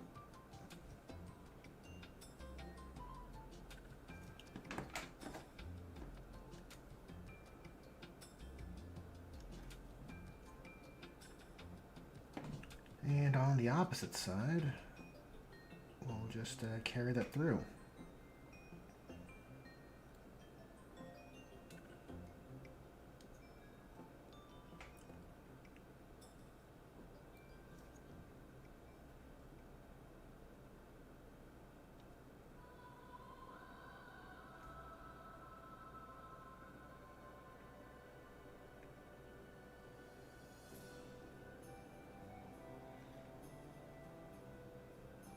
So, fail to color in the lines there. We'll have to clean that up, which is fine. It is fine.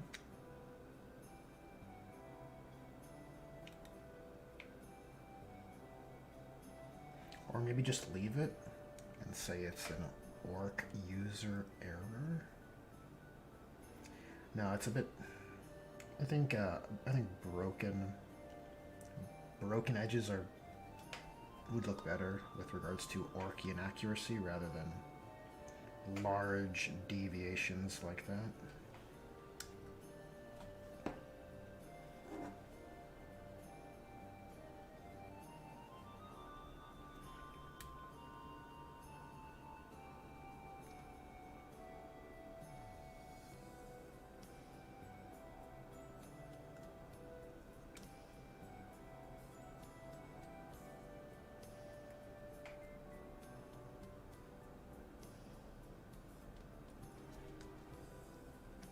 And look, it's basically a checkered rocket. How cool.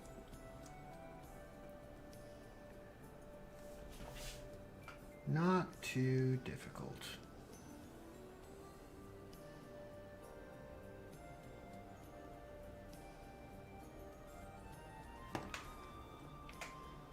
Alright, so we can clean this up a bit.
Francois says, very cool.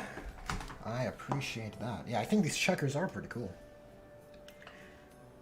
It's definitely a neat aesthetic for the orcs.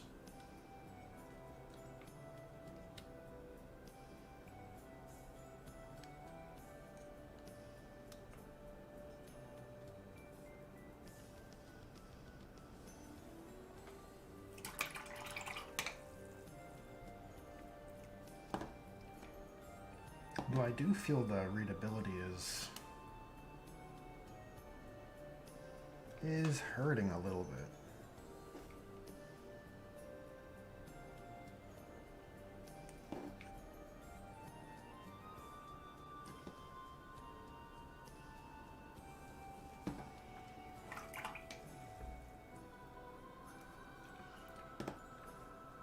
Let's see if we can brighten up some of these checkers.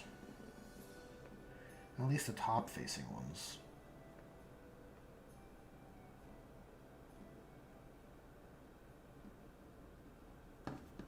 So I just mixed in a little bit of London gray.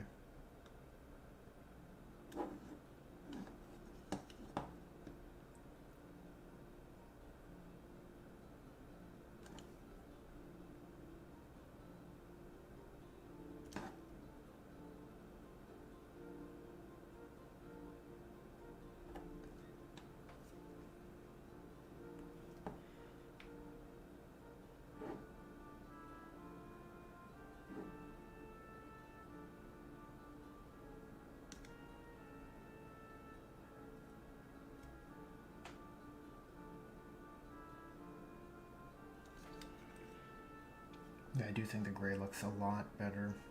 I mean, it's nearly black, but it's subtle.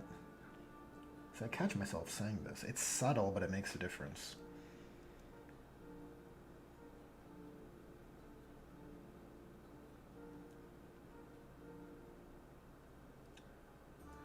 I guess what it comes down to is you'd think it wouldn't be too impactful, but it does. It is.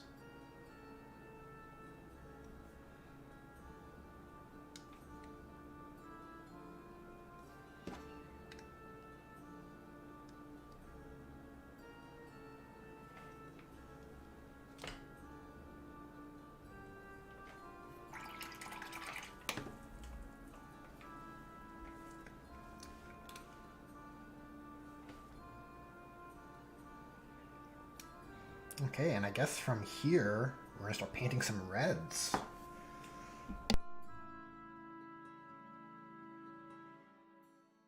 Actually, you know what? Since we're at the 2-hour mark here, I think it's time for a bit of a bathroom break. Surely that's a fair concession. Maybe I can get myself a refill on my beverage.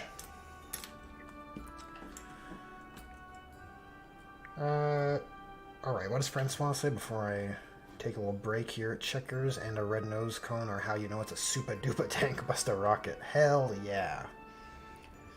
And it'll look better and more readable once everything else around it is painted. Totally agree. Totally agree. Alright, I will BRB, fellow hobbyists.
I have returned.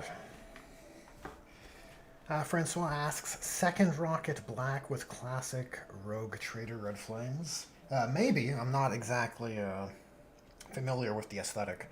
I was thinking of a spiral, maybe. You got a cool spiral like going up towards the point. That could be neat.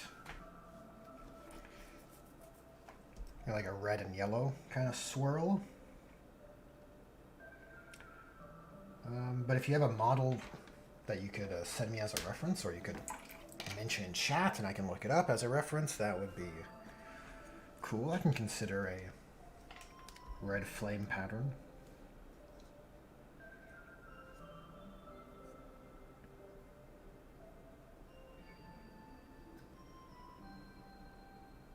I guess on that note, we are ready for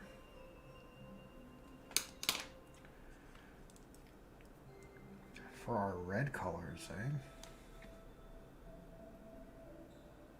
Okay, with some London gray, I think. Let's try. Can we hit the eye hole? Don't exactly know where the eye is. I think I just want to try and suggest.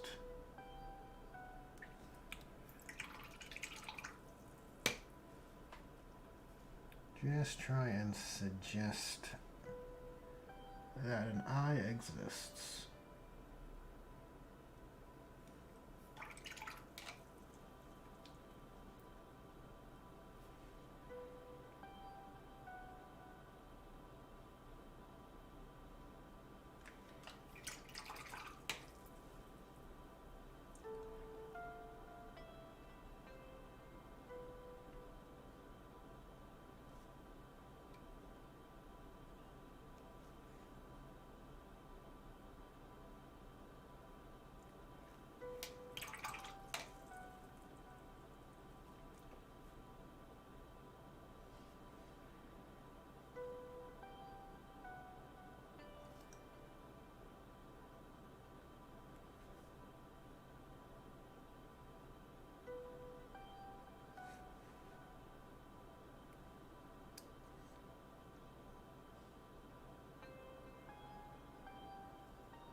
That should work. And with our off black color, since we have it, let's begin cleaning up this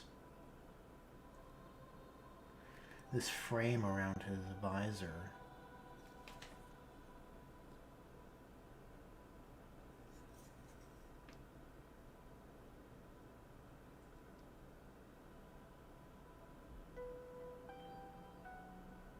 And that should boost readability like tenfold, really.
Francois says, with the 40K, I think I just uploaded my first short. 31 seconds. Could you give it a quick peek to make sure it all worked? Sure thing. I think I can do that right from the YouTube chat here.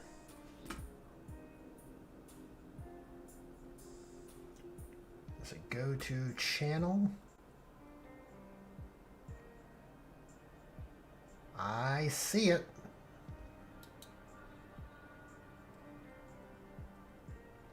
"31 seconds, Jane Czar rotating. Nice. Here, I'll give it a little thumbs up.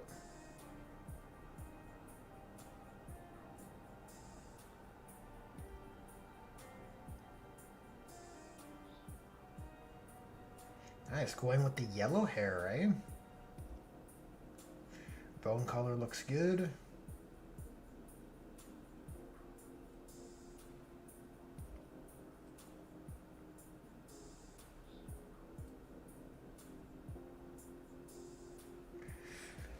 There's a particular artwork of Jane Czar where she has black hair and almost like a...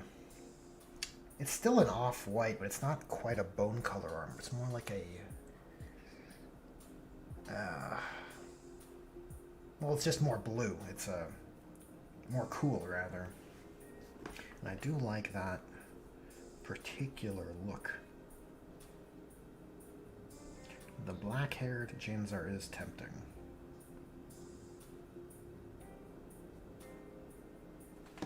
Oh, let's start on some reds. We have our corn red here, which is honestly really on its last legs here. It is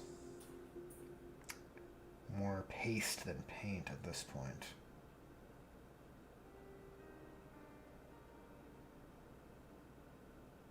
I don't actually know if I can get anything out of it anymore. Yeah, probably not. Probably not. Well, we do have our word bearers read.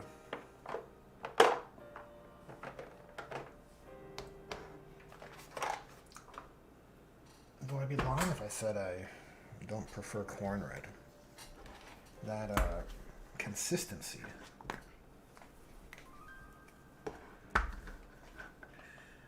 The consistency of corn red is much preferred. I look at this ugly color. It's like brownish red. Not quite what I prefer.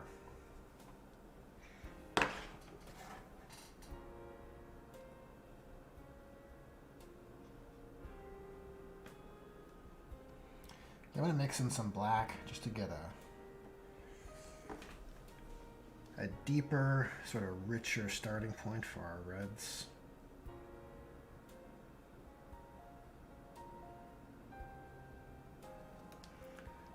Then I'll be mixing in some some scarlet as well. And between those two, should be good to go.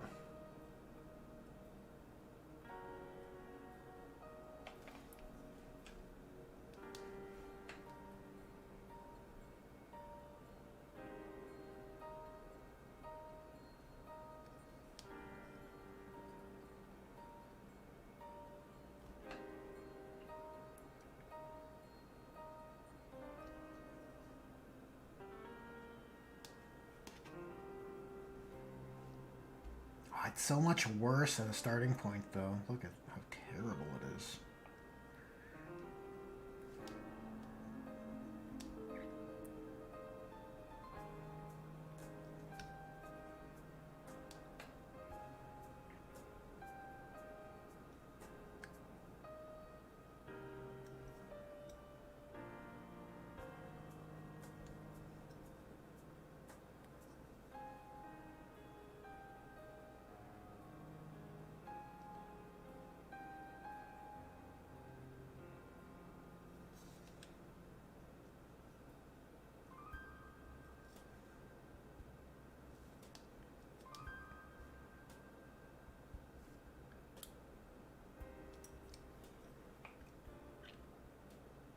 It's not a bad color for leathers, though.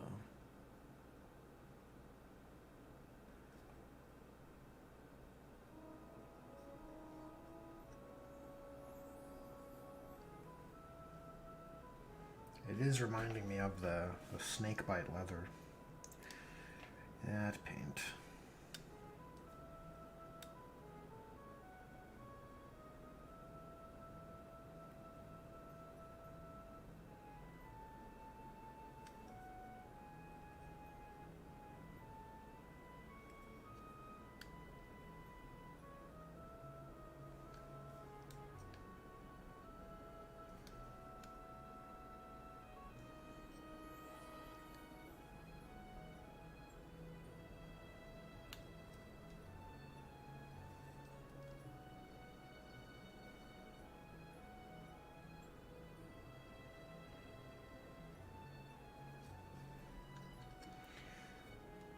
What are our other red colors? Geez, words are hard.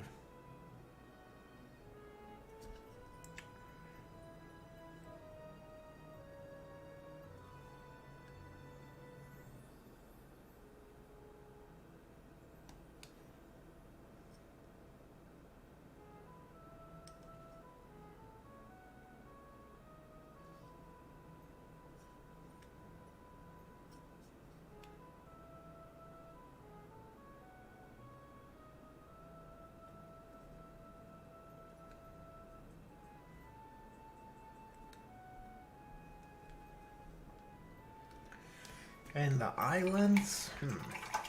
That's a tough question. What do we want the islands color to be? Maybe... yeah, probably blue.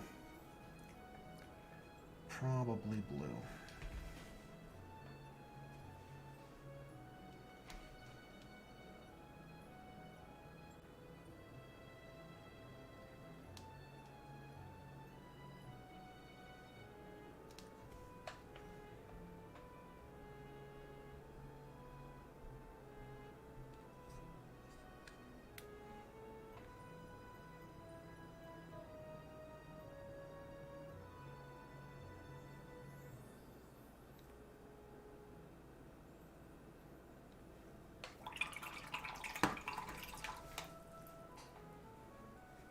Francois says, yeah, I saw a cool John Blanche Banshee yellow hair with red tabards. Janezar's hair is sculpted weird. Looked to me like part of it is a cowl. So I tried to make it a scintillating 4+ involved technology. Yeah, Janezar's hair is sculpted weird. It's very bird-like. It's like a big old plume, I don't even know how to describe it.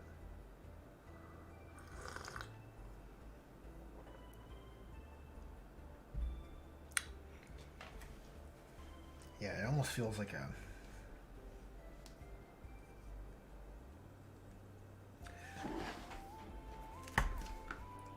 something off of a bird. Which I don't love. It's probably my least favorite, well, second least favorite design element of GW's model. The first would have to be the feet. Those super pointy feet that just feel impractical for someone who wants to be acrobatic.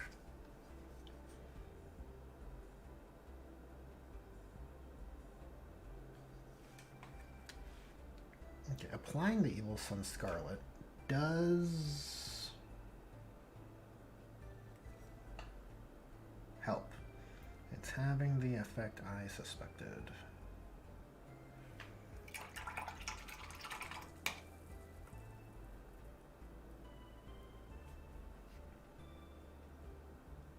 I realized I forgot to color in these fanged pieces.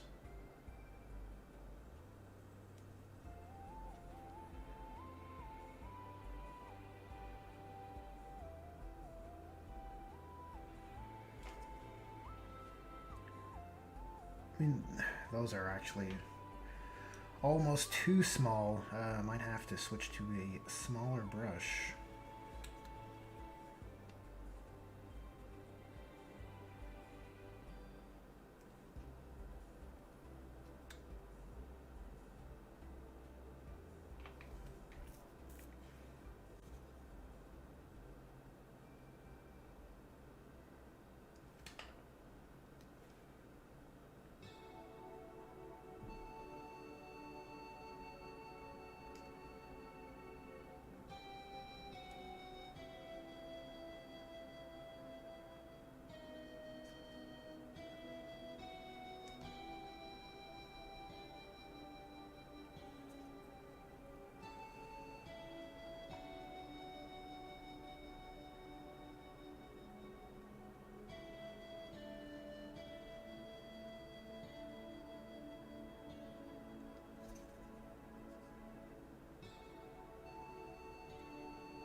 Ew, gross. Look at this gnarly mold line right across the top of this rocket. My god. That's completely unacceptable.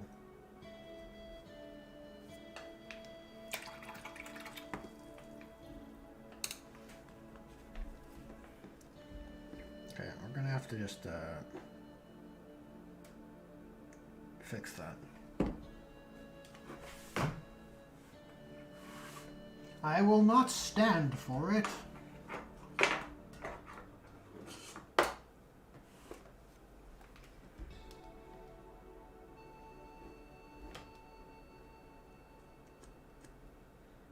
Look, sometimes you gotta ruin your models to make them better, right?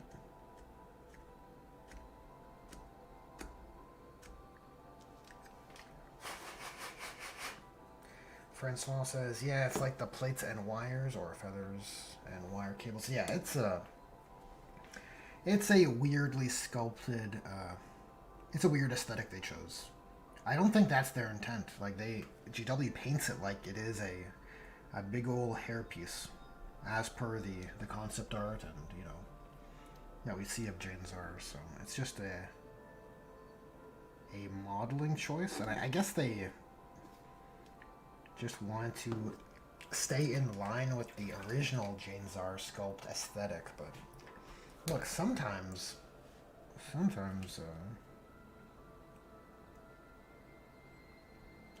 you gotta change the aesthetic to improve the sculpt.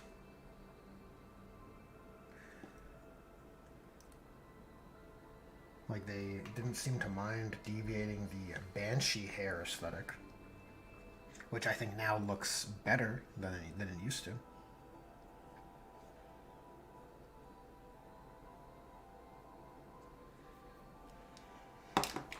Okay, I'm gonna add in some pure red, some Army Painter pure red once I find it.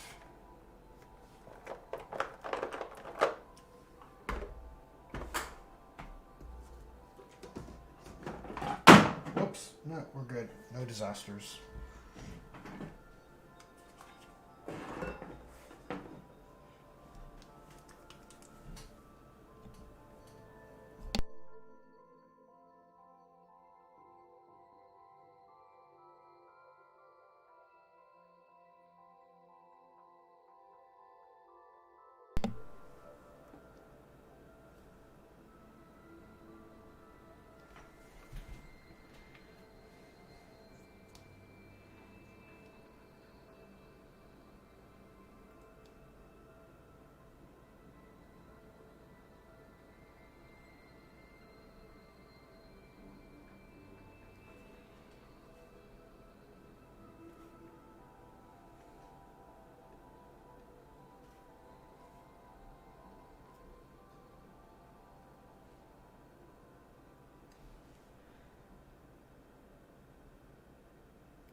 So, what are we looking for here?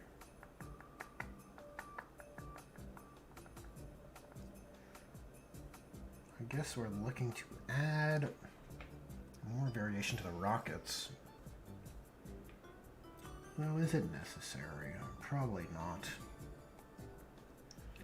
Maybe we'll leave the rockets for now. Circle back. If the heart is willing.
Francois, your tripod won't hold your phone unless you remove it from your case. Yeah, that can be, well, it's less than ideal.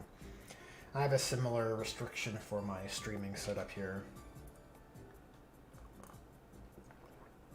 Mostly because using your phone for the way I am here as a video capture device causes it to get rather warm. And in the troubleshooting experience I went through to see if this would work, I found my phone was overheating in some cases, giving me a warning, which never feels good when your phone's like, hey, I'm getting too hot. So I remove the case just because I feel like it will lessen how insulative it would be. But for something as simple as a tripod setup, yeah, that can be frustrating.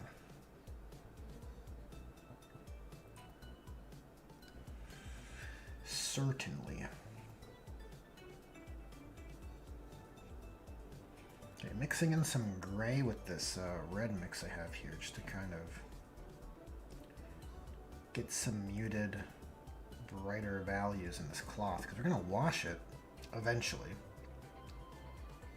And I'd like to do some pre-shading if possible.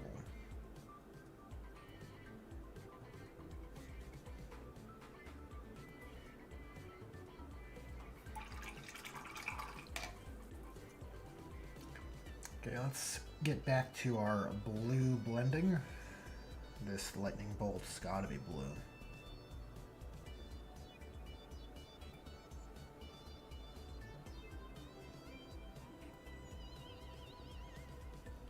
It's gotta be blue.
The joys of painting lenses.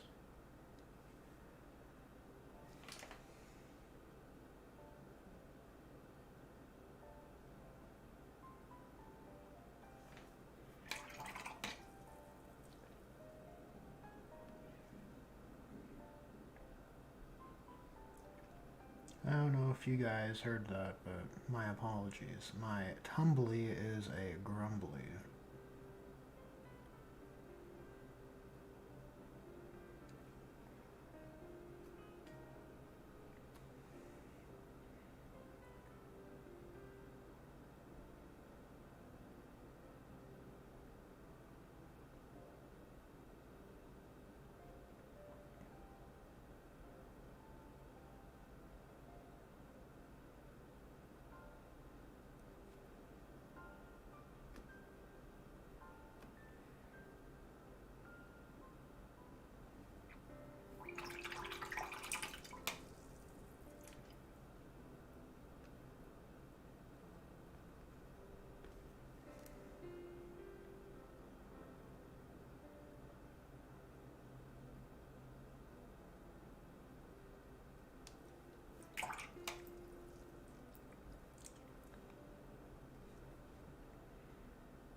Not bad.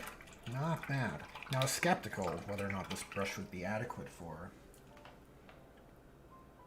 this task, but I think it turned out pretty good.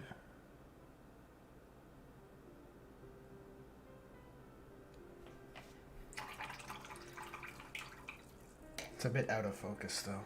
How can I... Yeah, there. I think it looks pretty good.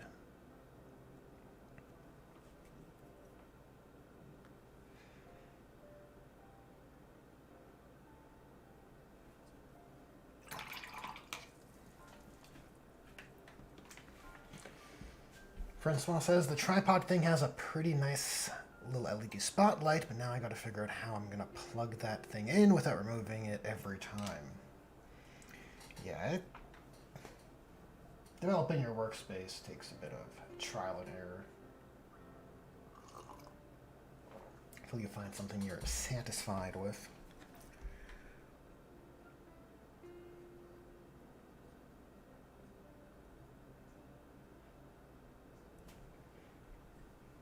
Actually, I don't think we're going to make this sensor red. There's already a lot of red accessories going on with this guy. I don't think I want to add more.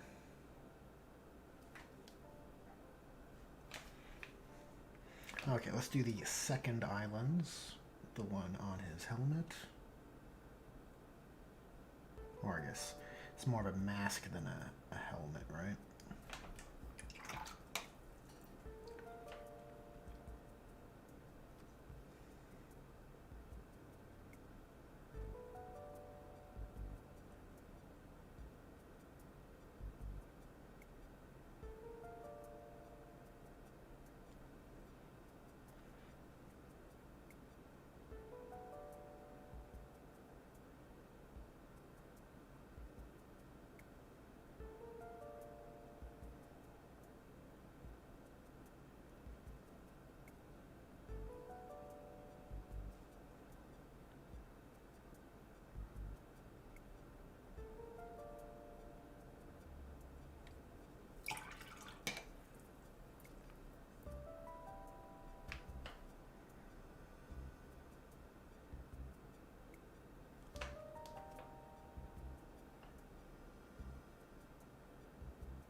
I think what comes next, gotta thin that a little bit, and that should be all that's required.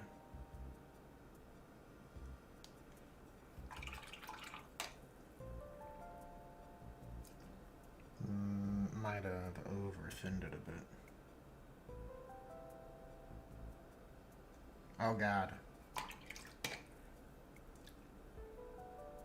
we're stuck in a loop now.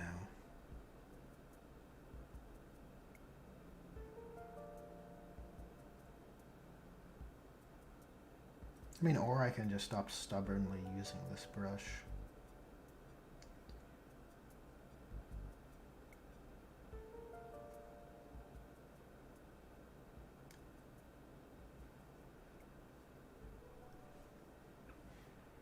Okay, here's what we're gonna mix a bit of black just to get another level darker.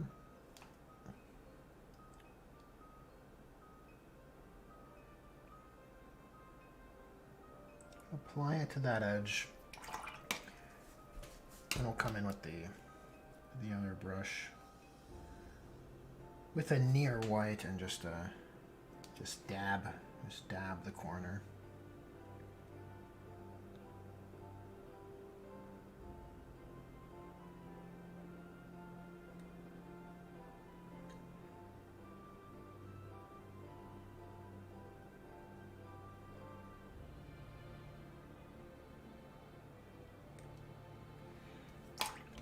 There.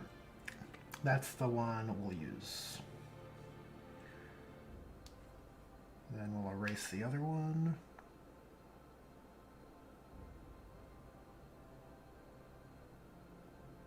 Okay, that should do. That should be adequate. We're gonna have to put a gloss coat over top. Try and enhance that a little bit.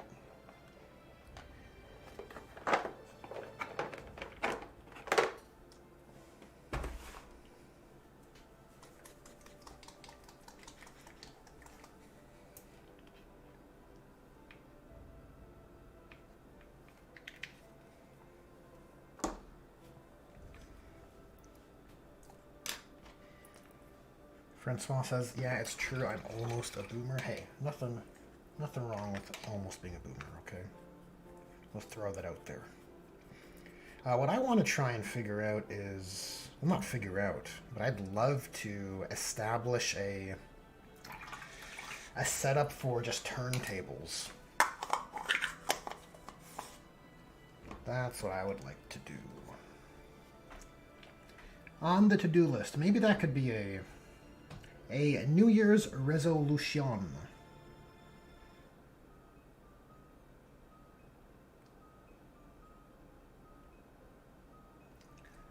Just a little corner with some lights, turntable ready to go, stand ready to just insert my cellular device, where I can drop it in, hit the button, bam, turntable video done.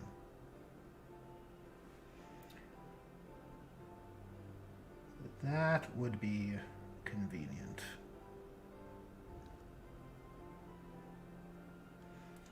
Because right now I'm using the lights I'm using for my streaming setup for any turntable videos, and it's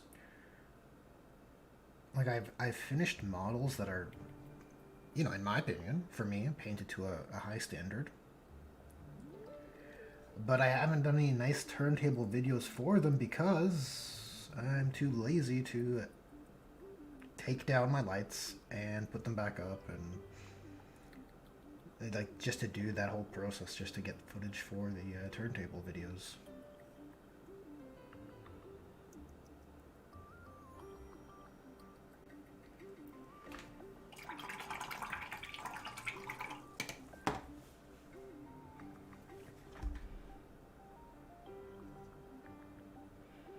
Okay, we'll leave those.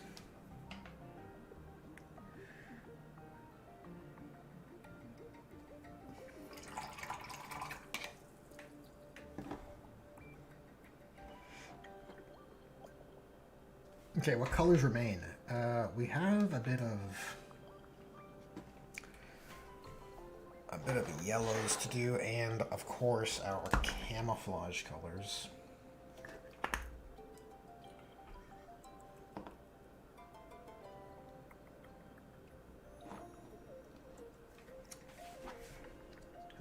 Not camouflage. Olive drab. That's the term I'm looking for. Okay, this cable's an off black. Nice and simple.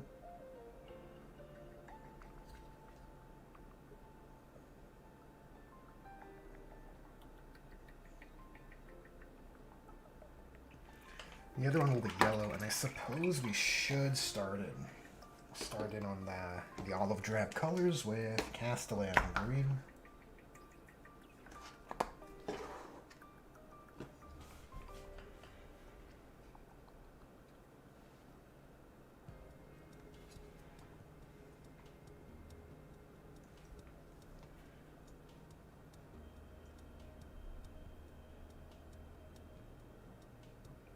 There are a few outlying red elements.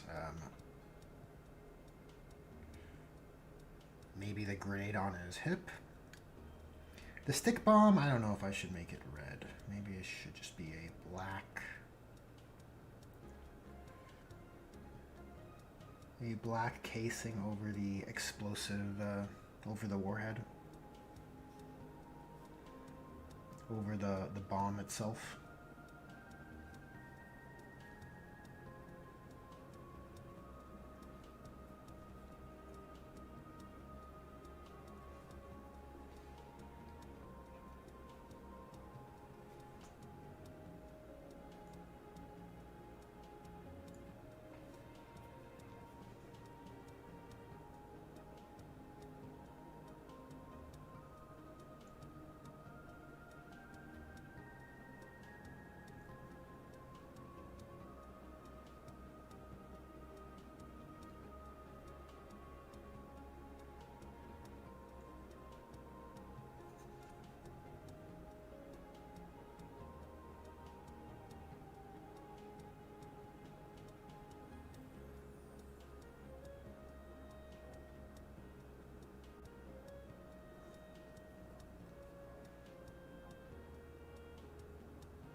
It appears I have some messages. Let me check if anything's urgent.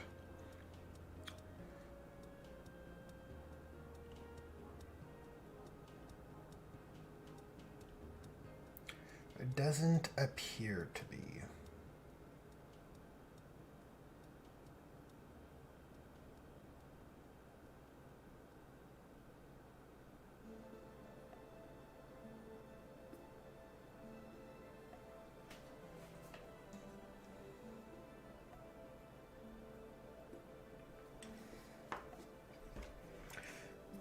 Nope, we're all good.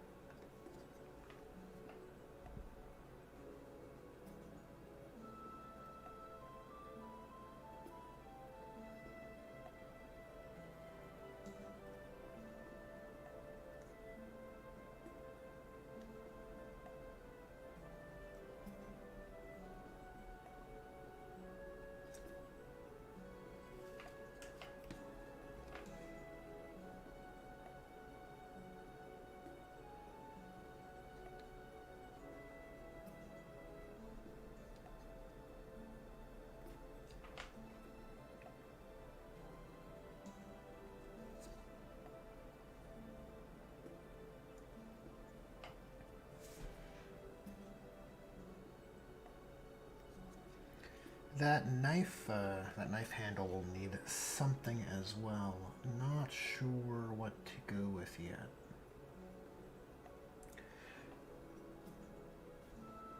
I feel like no matter what color it ends up being, it should be fairly desaturated, fairly muted. So I don't want to really draw attention back there, right? You have a lot of interesting elements up here with the lenses and rockets. I think that's where you want to keep attention.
Francois says, yeah, I'd like to build a new light box. I'm not sure where I'd set it up.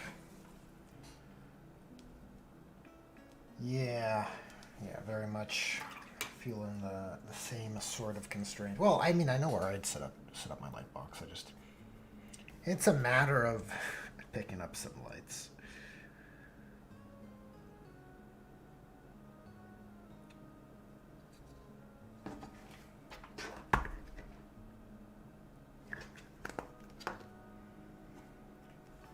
You know, I had a light box I was using for a time, but I found it just yielded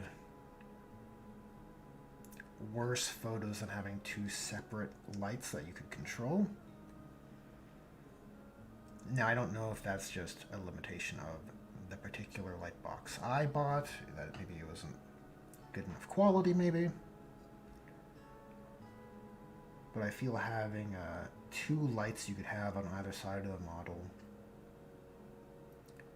as well as lights from overhead, just in the room where the booth, so to speak, would be set up, would yield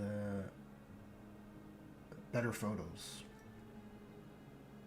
I feel like lighting is 60, maybe 70% of like what makes a photo look good.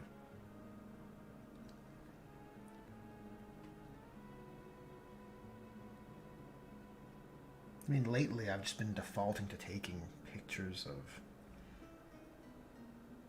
my models outside because, well, the lighting is better, right?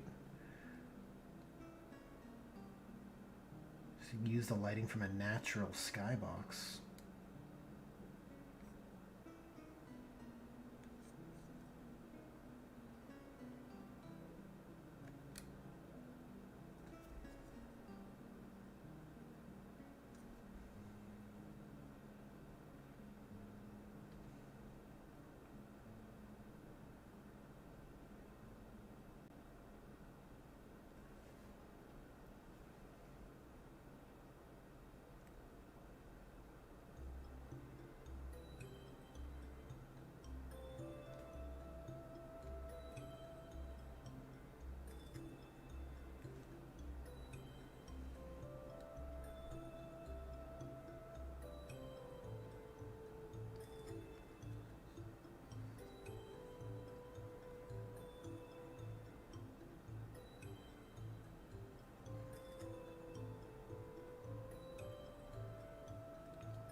Oops. Jeez. Sometimes I don't even know my own strength.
Okay, let's do some red edge highlighting.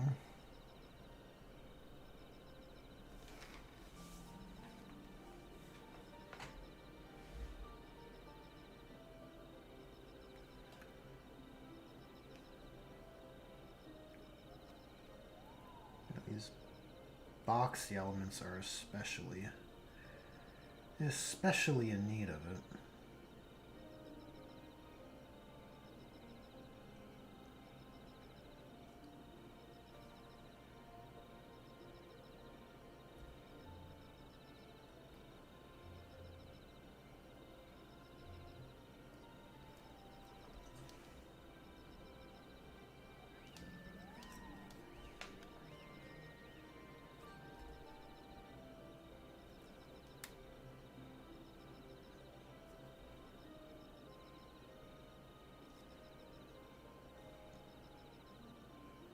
I really do feel that this sporadic sort of edge highlighting is something you can get away with on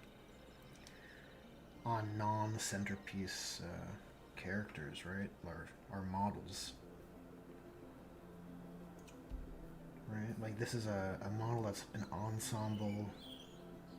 ensemble piece, right? It's part of a unit.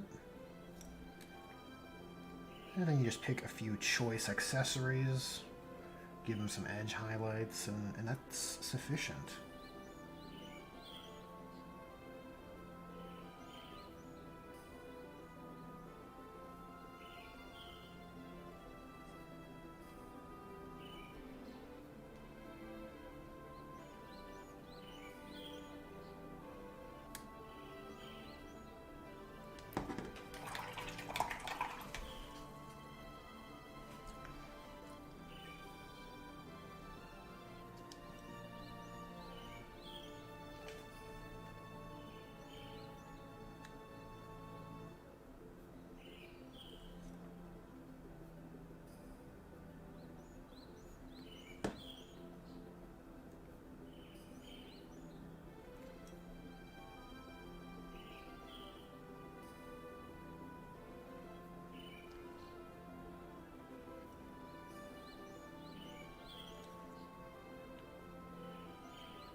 Well, he's certainly looking more complete for that.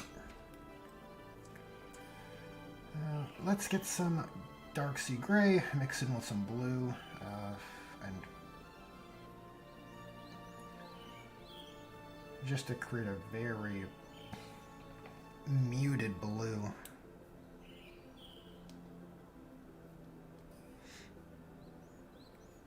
And then I think when we do the Agrax wash for the olive drab components, we'll hit that. Oh, we'll spread that up over here.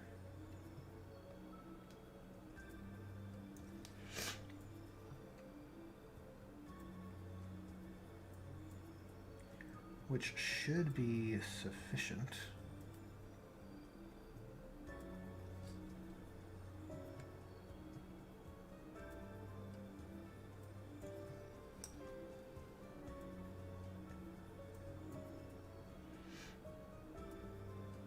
Nice, okay.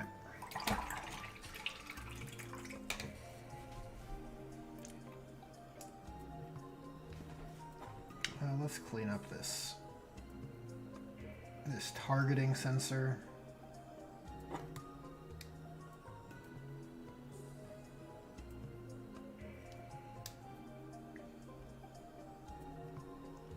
Just make it a bit nicer.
Well, wouldn't you know, we've been here for 3 hours. Crazy.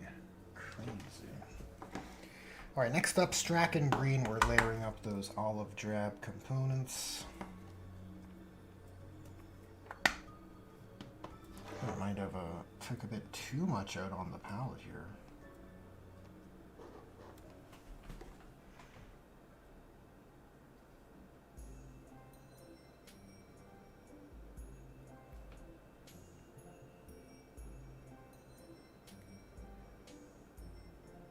And we're just gonna layer up some values here. Nothing fancy. No, maybe I should be using the other brush. This old one.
I think that should be enough of a value buildup for those olive drab areas.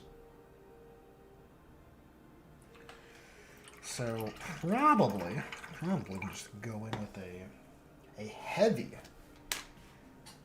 very heavy Agrax Earthshade.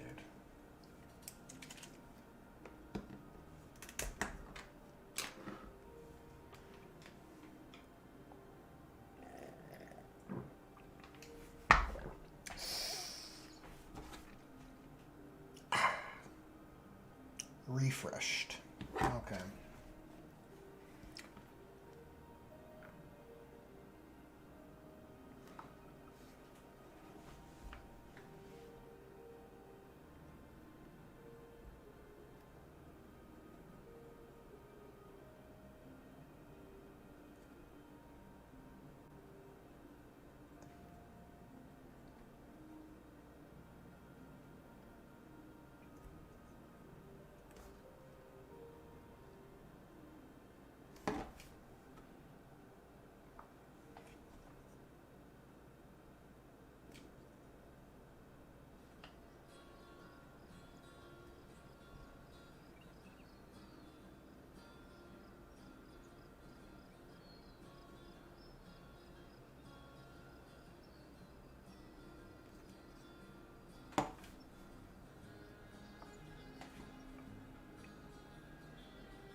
Get that in the blade handle.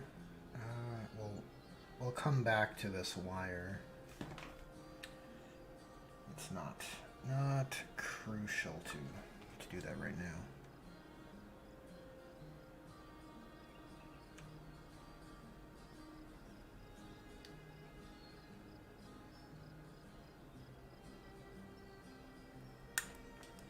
Jeez. Butterfingers.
Okay, I think we're ready for the yellow components, starting with some Steel Legion Drab.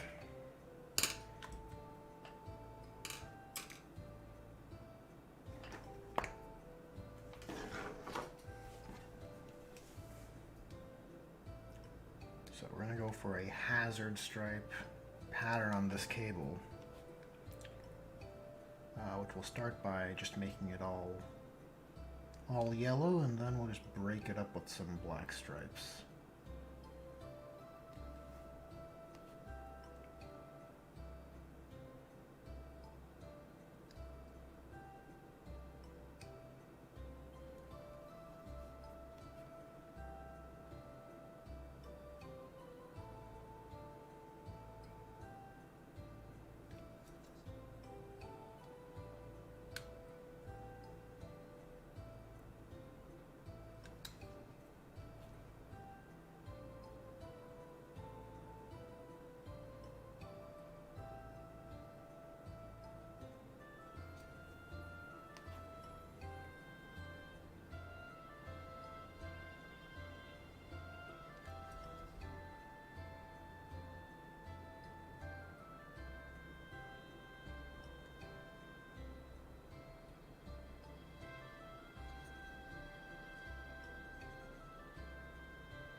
Right, for those yellow colors, we'll be using Dirty Yellow.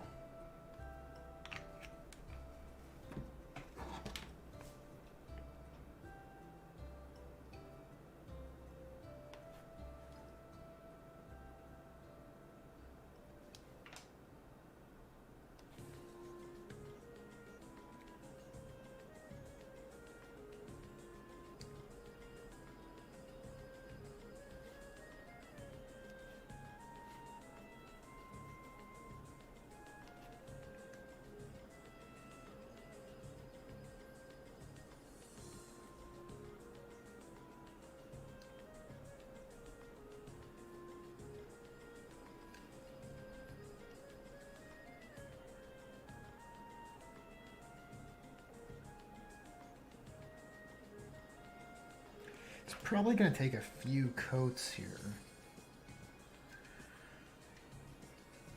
And I'm hoping by mixing in the excuse me, by mixing in the Dirty Yellow with Steel Legion Drab to sort of step my way towards just Dirty Yellow will yield a smoother result than just doing multiple coats of Dirty Yellow.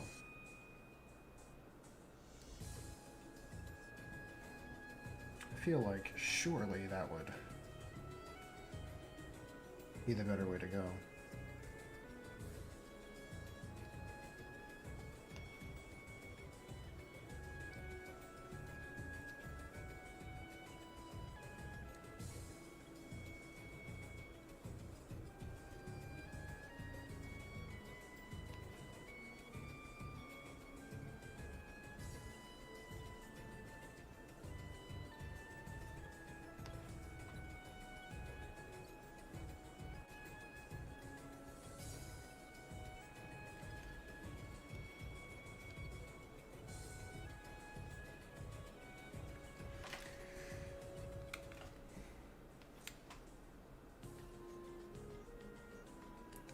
And I think after this yellow cabling is done, or the hazard strip cabling is done,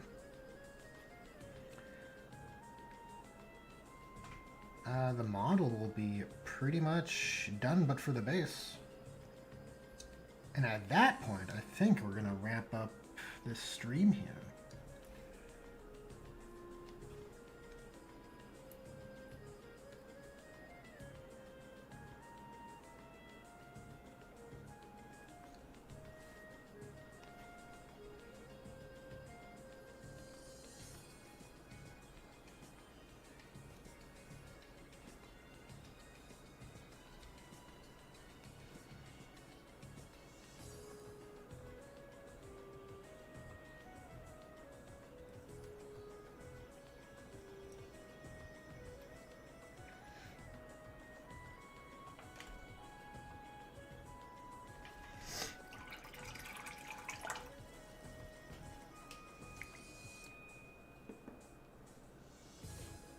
get a bit of gray and just pre-shade a little bit of this cloth.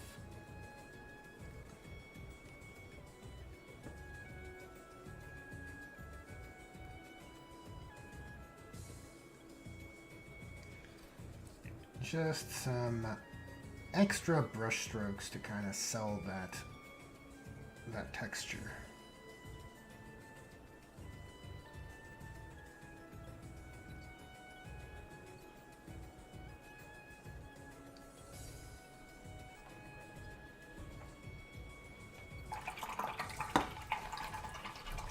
Nikki G, welcome.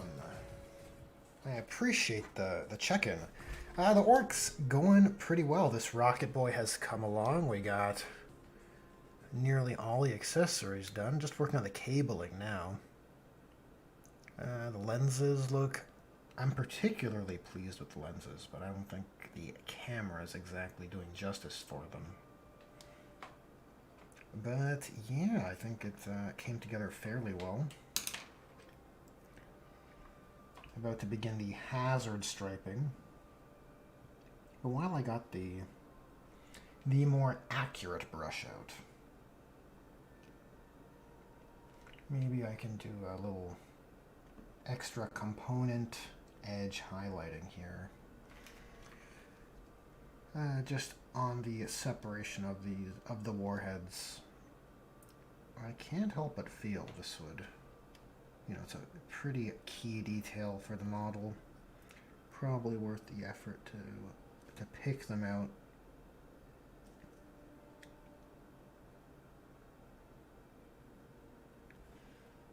That one's a little too thick.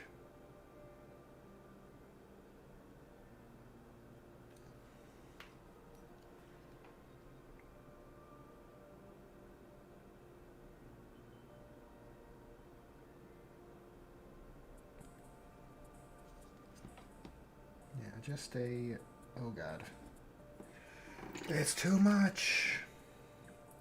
That's okay.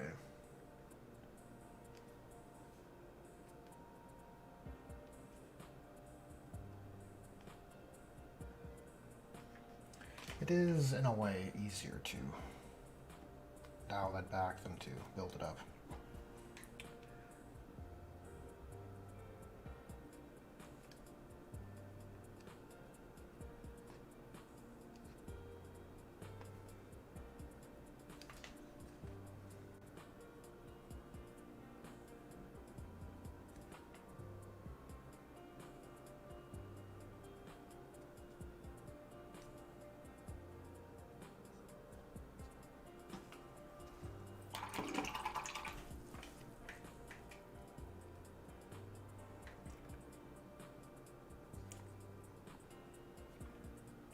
Let's do a simple edge highlight here. Maybe on the back side of the grid as well.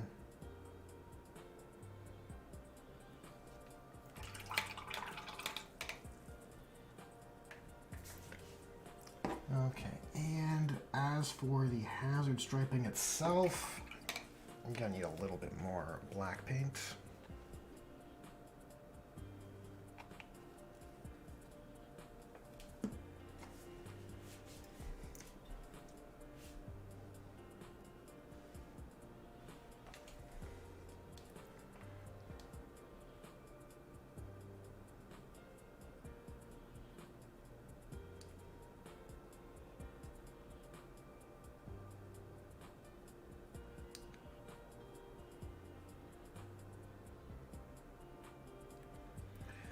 So I am gonna sort of cheat this.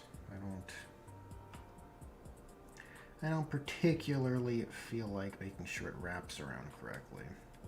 I mean, is that crucial? Is that really necessary?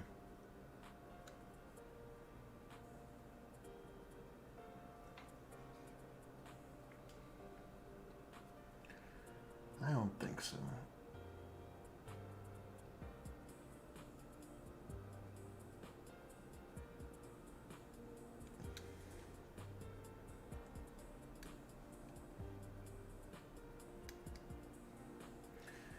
on the comms boy with the zap gun, he has a bundle of cables strapped together, so you never get to see the full circumference of the cables he has.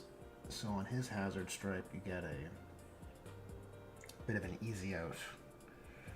You don't have to make sure, there's no need to ensure it wraps around.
Maybe we'll just tighten up some of these spots.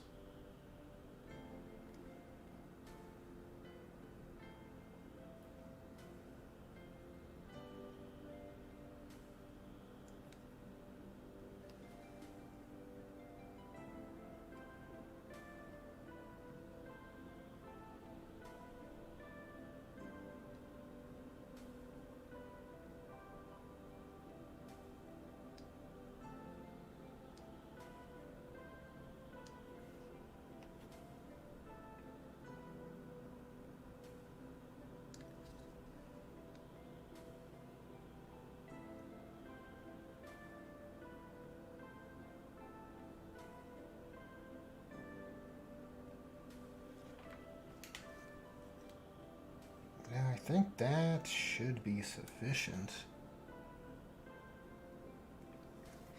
Okay, we'll give that a minute or so to dry, and we'll hit it with a wash. And I think this boyo is done.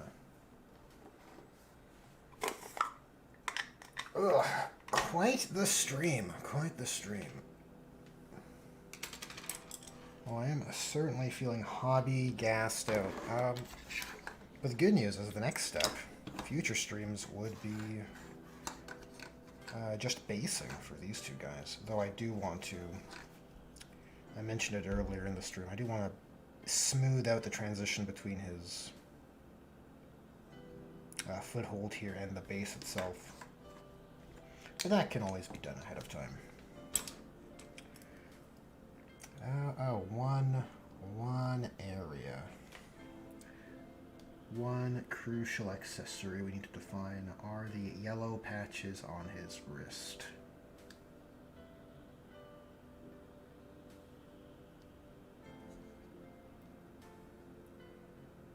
So maybe we can build that up while our cable dries.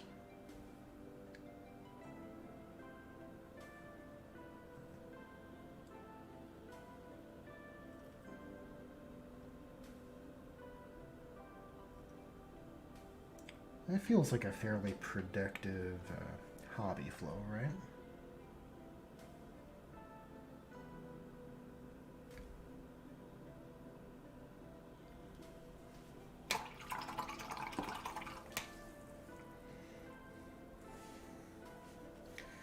Francois says, nap time for me. Thanks again for testing my vid. No problemo, Francois. You have a good rest. And good hustle. I appreciate the company. I appreciate the hobby camaraderie.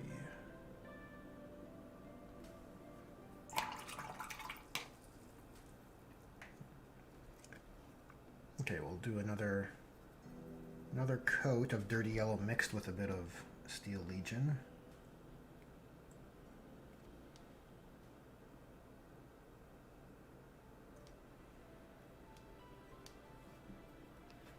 Sort of, I hope it would result in an effect that kind of ties this guy into the other sneaking suit wearing members of the collection.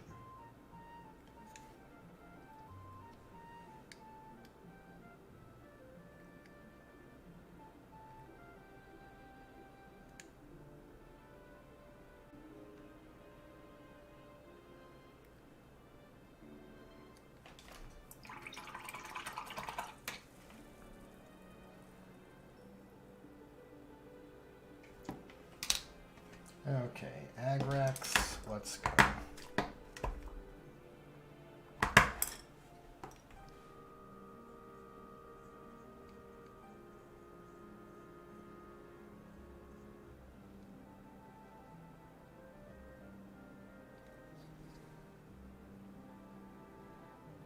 You know what? There's a few areas that are not yet painted. One of which are his fingies, his fingernails, which feels a little awkward to neglect.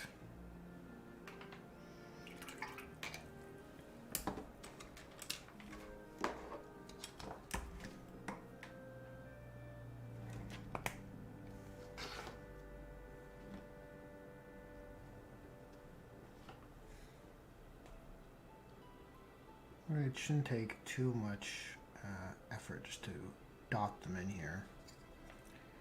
It's got to hit them with something so they look like, you know, paint has been applied.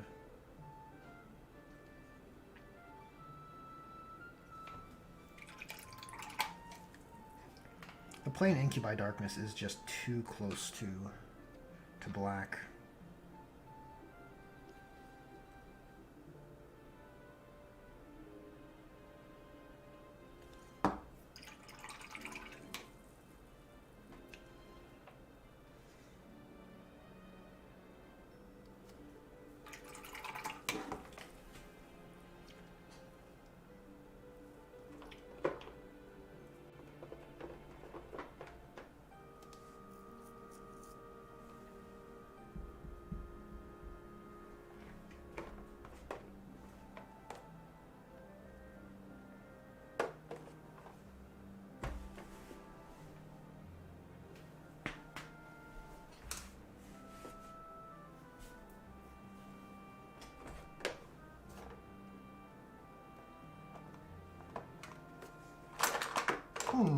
How strange. I swear I had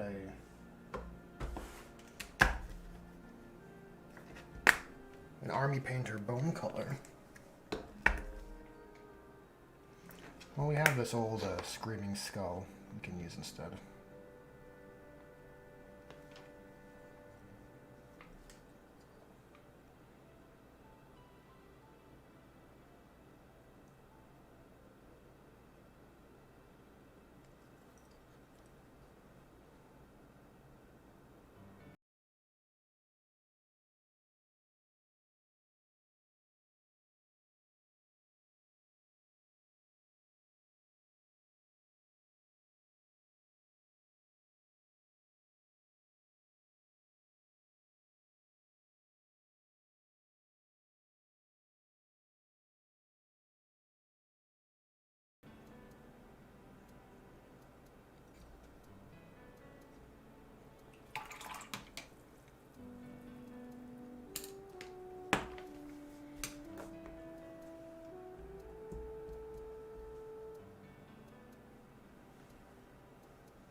just upon reviewing the model, this area feels like it could use a little bit of attention. It's kind of an eyesore, right? It's forward facing, fairly prominent, but it's just lacking definition, I find.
I just saw your comment there, Nikki G. Sorry for the late response. How many of the team have I finished? Well, I have, let's see here.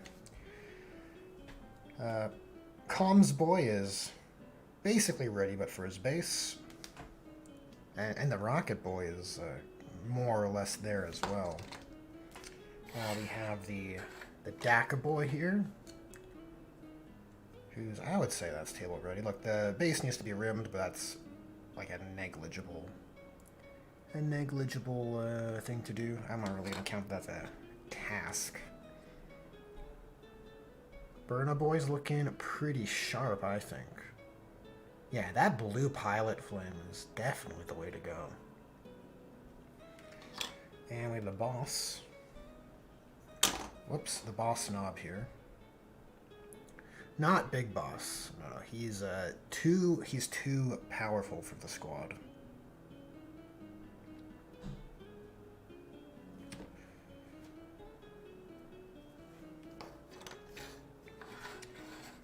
So there's a few members left. We have our quiet sniper orc, and let me take a look at my little container here.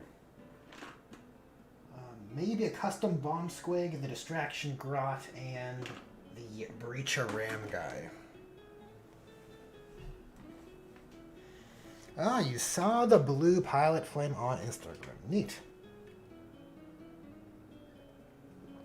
Yeah, I've tried to post more on Instagram. It's really like, you know, when I first made it, I thought, you know, oh, I must only post things that are finished and beautiful. And then I kind of just caved and said, you know, I'm just going to post work in progress. I'm just going to post old stuff. I'm just going to post whatever. Right, like I reposted my Big Boss War Boss, which I painted during last year's Orktober. I reposted it for this year's Orktober. And I guess, I don't know if the tags were better or if I just have a bigger following now than I did then.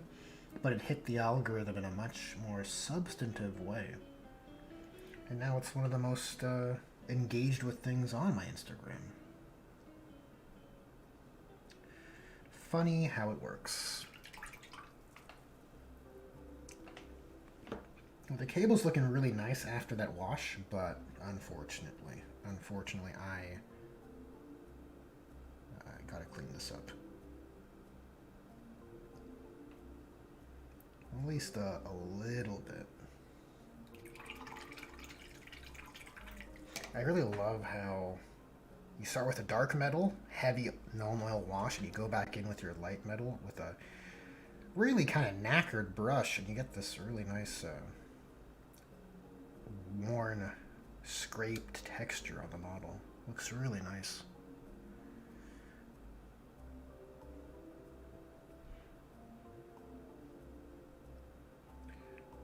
Okay, what remains?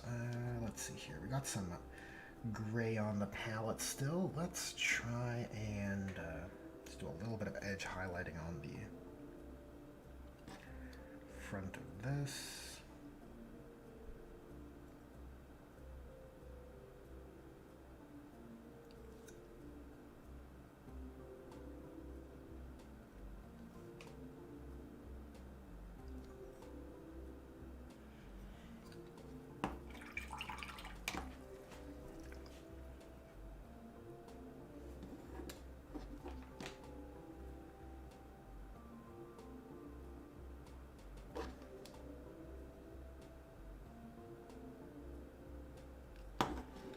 We'll do some fake weathering on this thing.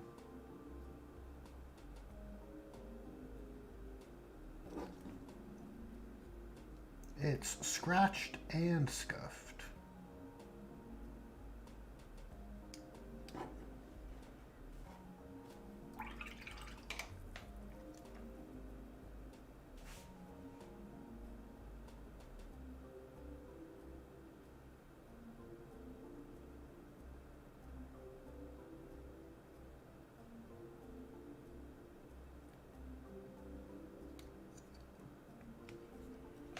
What else can we do here? That helps a little bit. Helps sell that effect a little bit better. Oh, one thing I forgot to do. It's kind of crucial. Haven't put a wash on the Rokkits yet. So we'll go ahead and do that.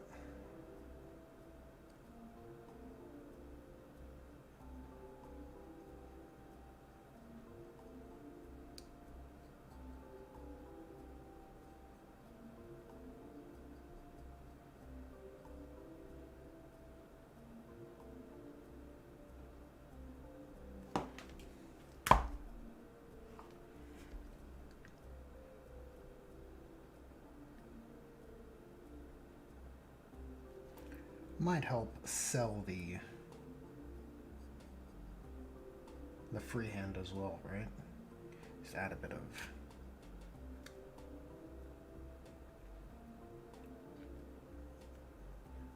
instant weathering via the wash.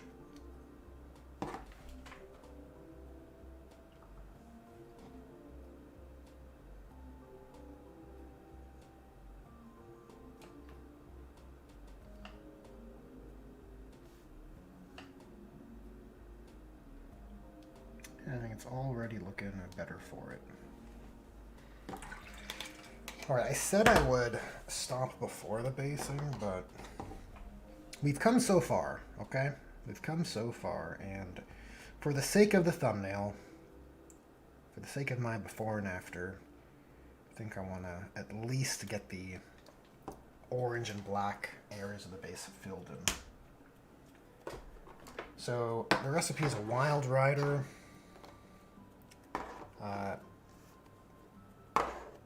Brown or Steel Legion, Wild Rider, and Screaming Skull for the orange areas, and then the same gray and black colors, London Gray and just pure black for the black areas. So, where do we want the light? The light would be coming towards the front, so the back edge will be dark. So, light areas are here. Dark areas would be towards the back. Oh, that's not dark enough. We gotta push that. Push those black values.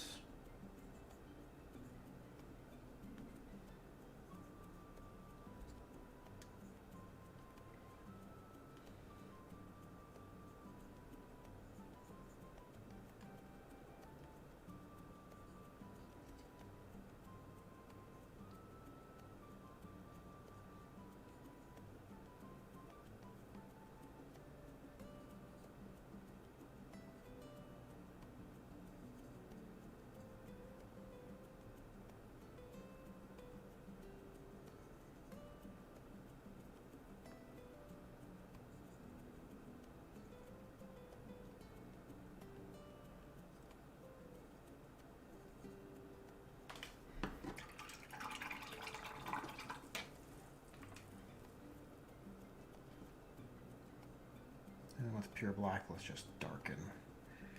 Let's just darken the bottoms of these broken sections, these vents, I suppose. They are vent-like. Alright, cool. Nice. Those blends look pretty good. Good enough, probably. Too bright.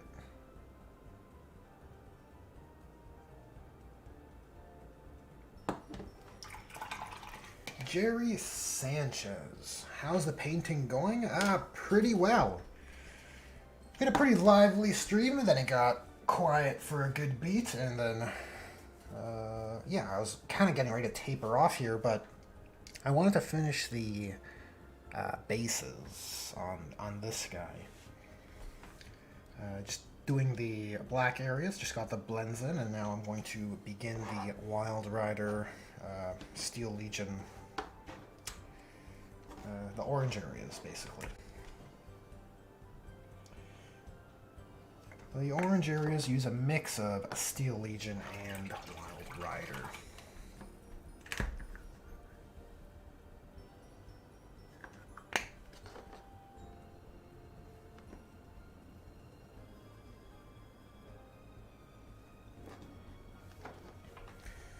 Looks great, pretty strong contrast, nice. Just what I like to hear. Yeah, the basing scheme for these guys is pretty out there. Orange and black is not very typical for basing schemes, but I think it looks pretty good given how relatively muted the scheme is overall. Although, what I like most about it is the reference to Metal Gear's Mother Base.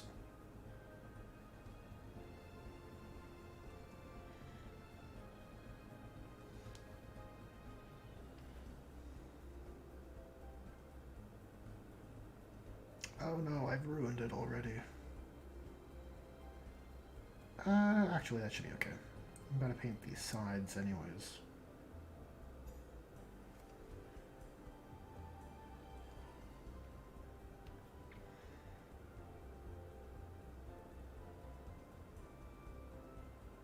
Oh shoot, those are supposed to be gray.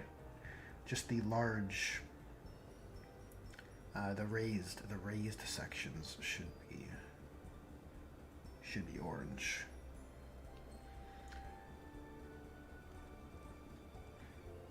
Glad I caught that before doing all of them.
Excellent. Okay, so now we can begin just bumping up the intensity a little bit. Just creating a subtle blend on our top surface. Just towards the front.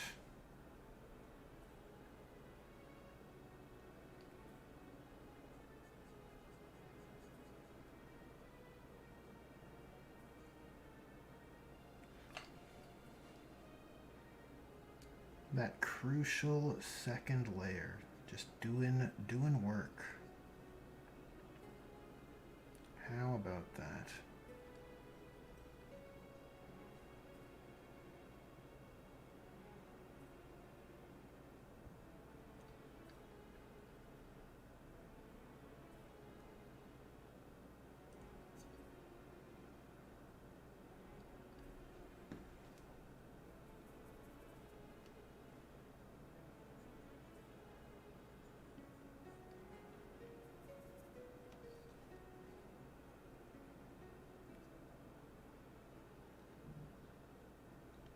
Uh-oh.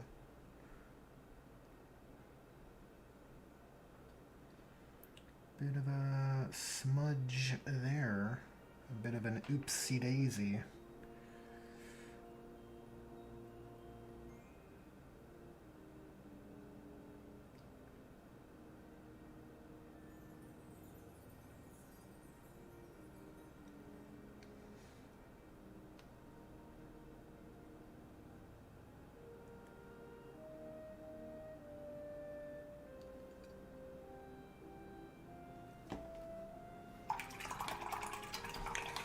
Jerry Sanchez, just saw your message. Just saw your inquiry. What's the hardest mini you have ever painted? That is a tough question. Some of the because I decided to do panel shading blends, or blends per panel, on all my Salamander's vehicles, or Firekeeper's vehicles, rather. That does make them a bit painstaking, to a degree. There's a similar difficulty, self-imposed difficulty, with the polka dot patterns on Gengar, but on the Gengar, the Tyranid Gengar, on the Tyranid Gengar scheme, excuse me. But in that case, the randomness can kind of like hide a lot of the imperfections, in a way the panel blending shades don't really permit. There's been some challenging freehands on maybe the Firekeeper's banner comes to mind. No, you know what? The toughest mini I painted was probably the Phoenix Lord. The Warp Spider's Phoenix Lord that I did on stream, which was like 2 weeks of just painting one model. 2 weeks of streaming. Just painting one model, but I love how it came together in the end. The challenge with that one was it has like a very elaborate base with this very unique OSL element, like an exploding, well, it's a warp portal, because it's a warp spider, Phoenix Lord. So it's a warp portal that's opened on a Chaos Space Marine, so his body is being sent like in all sorts of directions. So it's a pretty unique base, honestly.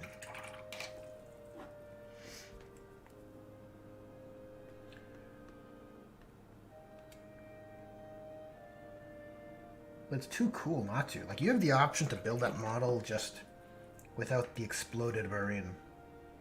Just a warp portal, or no portal at all, just jumping off a rock. But, I mean, what a cool modeling feature that is, right? You can just imagine that unit would have the kind of rule that you'd like mortal wounds on the charge. It would have well, really like a Moloch sort of rule. Appear from reserves close to an enemy and deal mortal wounds, right? The narrative, the story writes itself with that.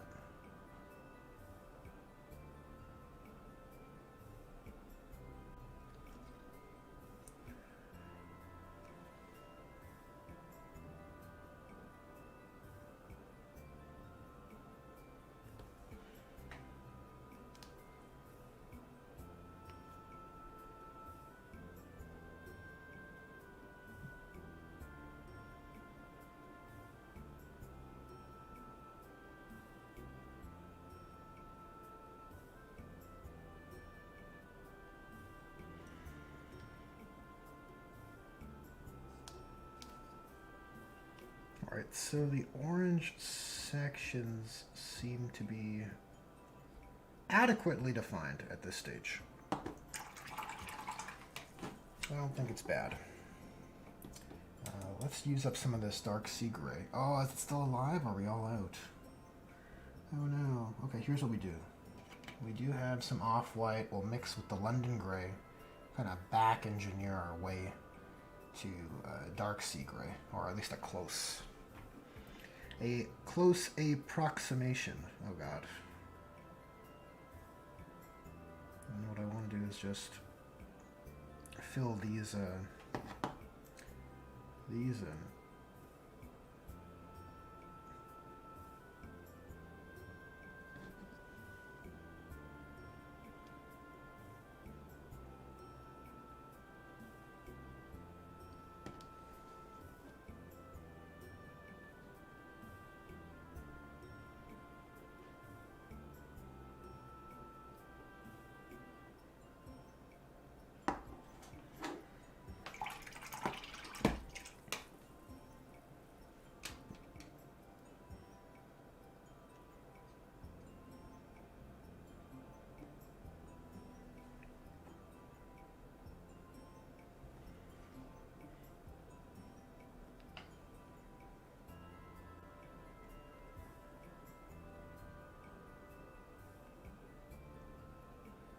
Oh, right, I suppose the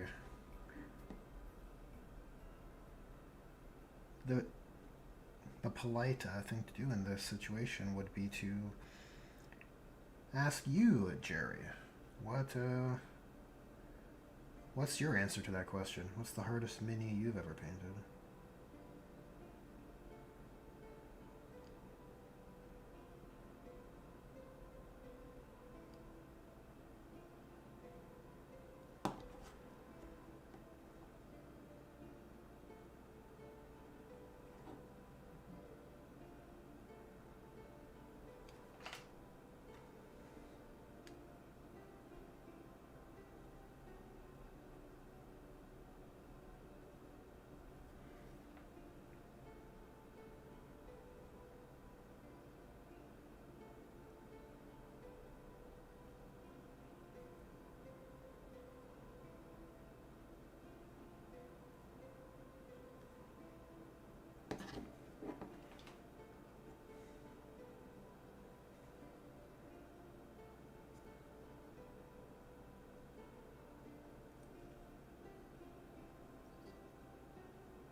Shoot, okay.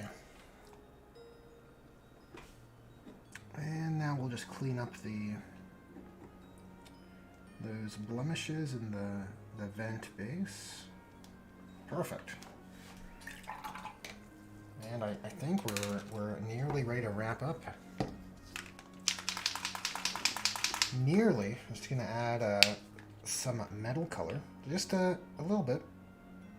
Just a little bit of metal color to the, I don't know what to call them, the bolts, the rivets in the base floor. And that should be mission complete.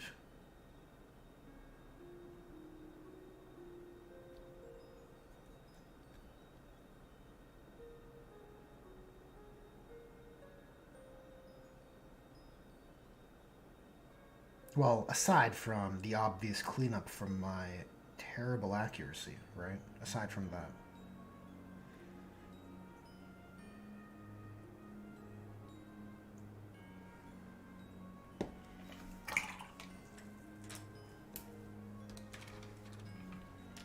Let's use this brush instead. It has a better point after all.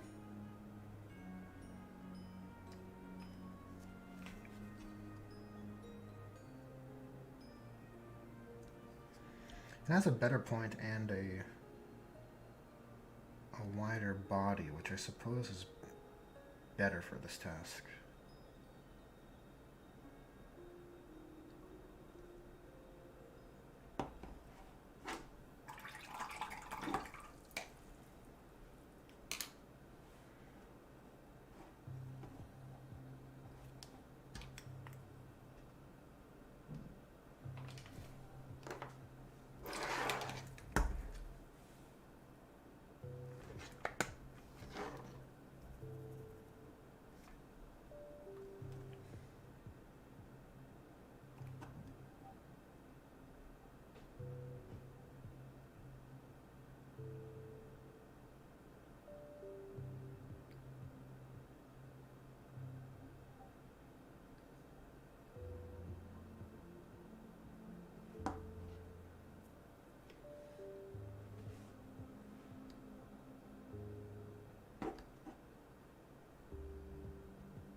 I don't want that there. Okay, well.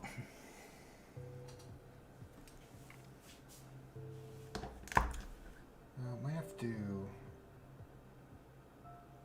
do something about the base. It's a little off in color. I think I'm just going to get some glazing medium and just do a glazed layer of Wild Rider.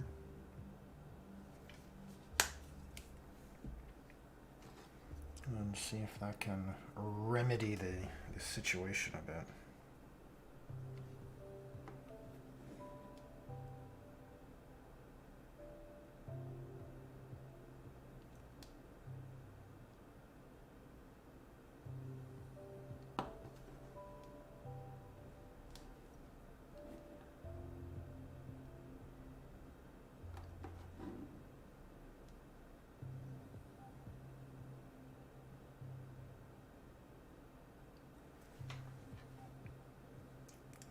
Jeez, that's a problem.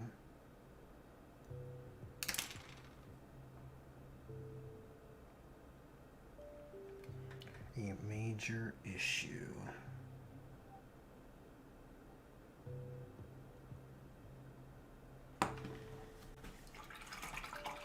Jerry says, I haven't painted many miniatures, but my Plague Marines are giving Marines your Plague Marines are giving you fits. Just got an airbrush to help with base coats. Any suggestions for a first-time airbrush user? Yes, I would. I'll look up some tutorials for sure, right? Because it's probably some things I would miss in my retelling of this, but you're going to want to pass through. I like to pass through Flow Improver first. Before I put any paint through, kind of basically to lube up the internals, right? To help mitigate, I guess, paint like coagulation or paint drying and gumming up the works. Because while I like airbrushes and they're certainly more efficient, they are also more temperamental, right? Because it's a more complicated process you're using to paint than just getting a brush and putting it on. I would also look to towards getting a backflow kind of apparatus. I don't even know the terms because I don't have one myself. I use when I'm airbrushing, I have a yogurt cup full of clean water, and one for dirty water that I dump the reservoir out into. And the yogurt container full of clean water, actually, often while I'm airbrushing, and whenever I empty out the airbrush to put a new color in, I'll dunk the airbrush in the clean water and just fire it off to get some backflow going through the whole, to kind of purge as well as it can any paint that might be sticking around inside the throughway. I think those two things have gone a long way to like ease the process that I find to be very temperamental with airbrushing. And I would, before you get started, I would get very comfortable with taking apart the airbrush and knowing how it goes together, so that you never want to, because you want to sit down and just paint, right? Because in your mind, the airbrush is a efficiency enhancing tool, but you don't want to stubbornly avoid taking apart the airbrush to clean it, because often I find, well, if nothing else is working, that's what will do the trick. Taking it apart to all of its components and making sure it's clean. And then putting it back together, and then you can work efficiently, finally.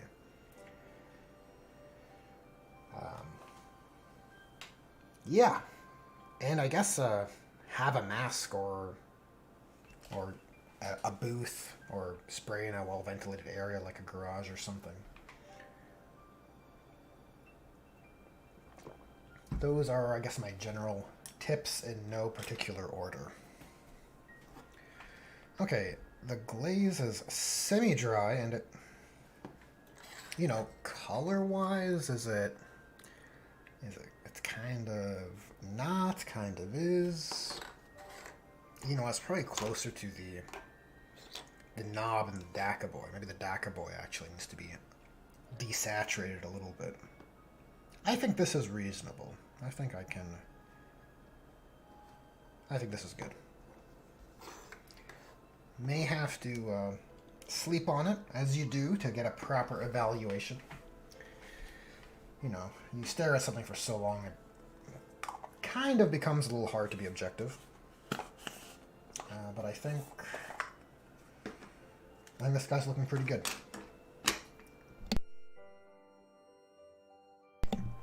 Got to run, but thanks for the suggestions, especially the back purge one. I'll be for the next stream, I hope. Yeah, no worries, Jerry. I'm wrapping up here as well.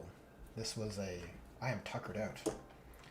But look, got a Rokkit boy out of it. Basically done, which is nice. There's one for the thumbnail. Alrighty, everybody, thanks for tuning in. Anyone who stuck around or is enjoying this after the fact, thanks for liking the stream and doing all of those algorithm things that make videos and the channel healthier. But with that, I'll bid you guys adieu, and I'll catch you all in the next one.